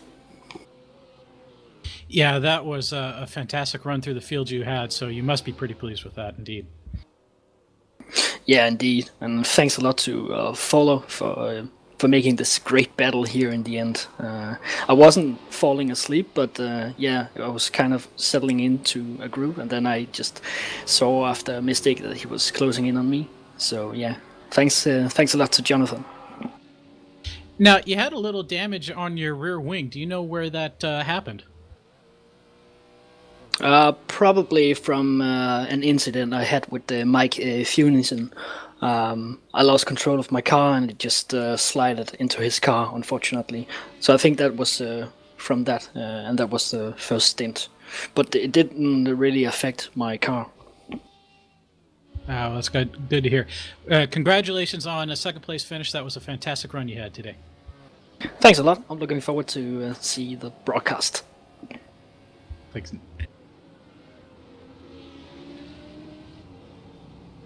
Well, we have another familiar face with us, and that is Dan Rash, who finished third in the C3 class, which is nothing to scoff at. Dan, it seemed like you had a bit of a battle going on with Tim Claessens for quite a while there.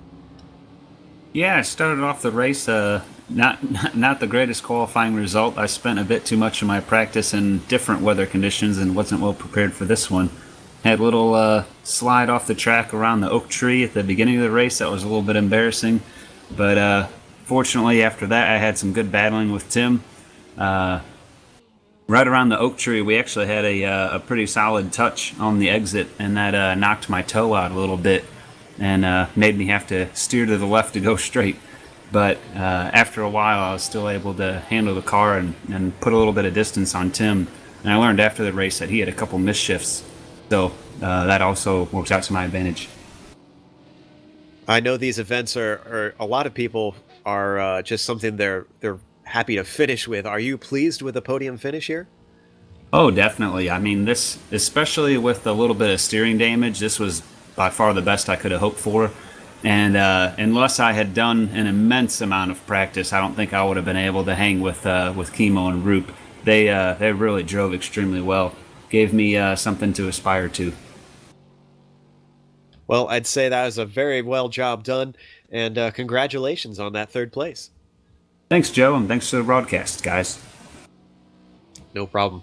We also have Nick Johnson waiting, and I believe Kevin is going to talk to him. Nick, that was a fourth place finish in the Radical, but considering that less than half of the C1 field finished, you must be pretty pleased with that. Oh, for sure. I'm definitely pleased to finish in the top 5 after such a long, grueling race. It was really tough to navigate all the traffic and keep clean the entire time. I did have an off or two, but kept all the fenders on it and had good pit strategy and brought the car home. Yeah, you did do that. There was definitely you did have a couple of battles, as I recall. Do you remember much of that action? I remember the early parts of the race. I started from the back because earlier this morning I'm on the east coast of the United States, so I had to race this early this morning, the Bathurst 3 hours. I ran that, had about an hour to sleep in between, so I decided to take that, and it turns out I ended up sleeping about 2.5 hours, and I joined the server with about 5 minutes left in qualifying. So I just started dead last, and I was still asleep. So the first 15-20 minutes of the race was waking up and trying to find my way around the track, and I had some really good battles with some guys. I believe Howard and I can't recall the other driver's name, but there were some good battles. But a lot of my race was actually spent 10-15 seconds behind the guy ahead of me, and 10-15 seconds ahead of the guy behind me. Did I say that right? I'm sorry, I'm working on no sleep here. Yeah, it sounds like you might be a little tired, but 6 hours of racing at Bathurst and VIR will probably do that to you, I think. Yeah, no joke. There was one point where there was one driver on a different fuel strategy. There was 3 of us there, 4th through 6th, within 5 seconds. That was pretty exciting. It was really amazing how much the traffic affected things. If you could catch up 5 to 10 seconds within one lap, if the guy in front of you got stuck behind a Mustang at the wrong point, and there was a lot of patience shown by everyone, and really seemed to be no big wrecks due to the traffic from what I saw. I don't know what you guys saw on the broadcast. I'm sure you had a much better view, but everything seemed great. I really enjoyed it. Well, congratulations on a top 5 in Targa, Virginia, and a long day for you today. Thank you very much, guys. Real quick, I want to thank my race engineer, Donut. Did a great job with the fuel mileage, and thanks for broadcasting. Thanks for the event, Jacob, and you guys have a great day. Thanks, Nick. One last person we want to talk to before the day is over, Billy Smith put on a pretty entertaining race, and I believe Richard is going to talk with him. Billy Smith, the second, we believe. So obviously your father was Billy Smith, or your grandfather? Yeah, it was my grandfather. Billy, a very, very eventful race for you. You were up there most of the race. You had some good battles. Tell us about it. Yeah, I was actually looking for Stefan since that little incident at the beginning, the avoidable contact. But I knew coming in that I didn't have the preparations I needed to have the pace with the top guys. But I just, I got a little, shall we say, excited after that penalty and made quite a few mistakes. But in the end, I nearly squeezed out a top 5. So that was fun racing with Jamie there. Yeah, it's a solid finish, Billy. There's no doubt about it. I mean, just to finish this event is an achievement, and to get into the top 5, that's pretty good. So I guess you must be pretty pleased with the result. Yeah, I mean, it was better than it could have been. Could have been worse, but next year I'll have to prepare myself a little better and get up there to the podium. Yeah, I want to ask about the traffic. You guys in the C2 class, you had an immense advantage in speed over the C3, which were the Mustangs. They were hard to pass, obviously, in places, and they must have caused some problems for you guys. Yeah, I didn't run a lot in practice around traffic to really know the braking points, so there was that learning curve there. But afterwards, especially as about the midpoint of the race, it seemed everyone was really courteous and would let you know if they were going to move over off the line in a weird spot to let you by. And then after that, it was just learning what spots you had to stay behind the slower class, and then where to pick those passes at. So it kind of pulled into a rhythm after a while, but at first it was kind of hairy for me at least.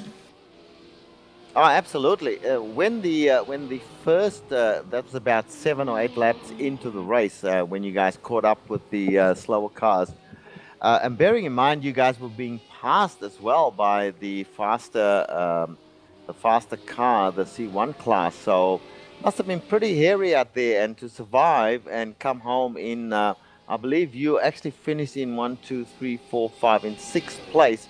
I think that is a fantastic result. There were lots of cars in your class as well, so congratulations to you. Any last words on the race?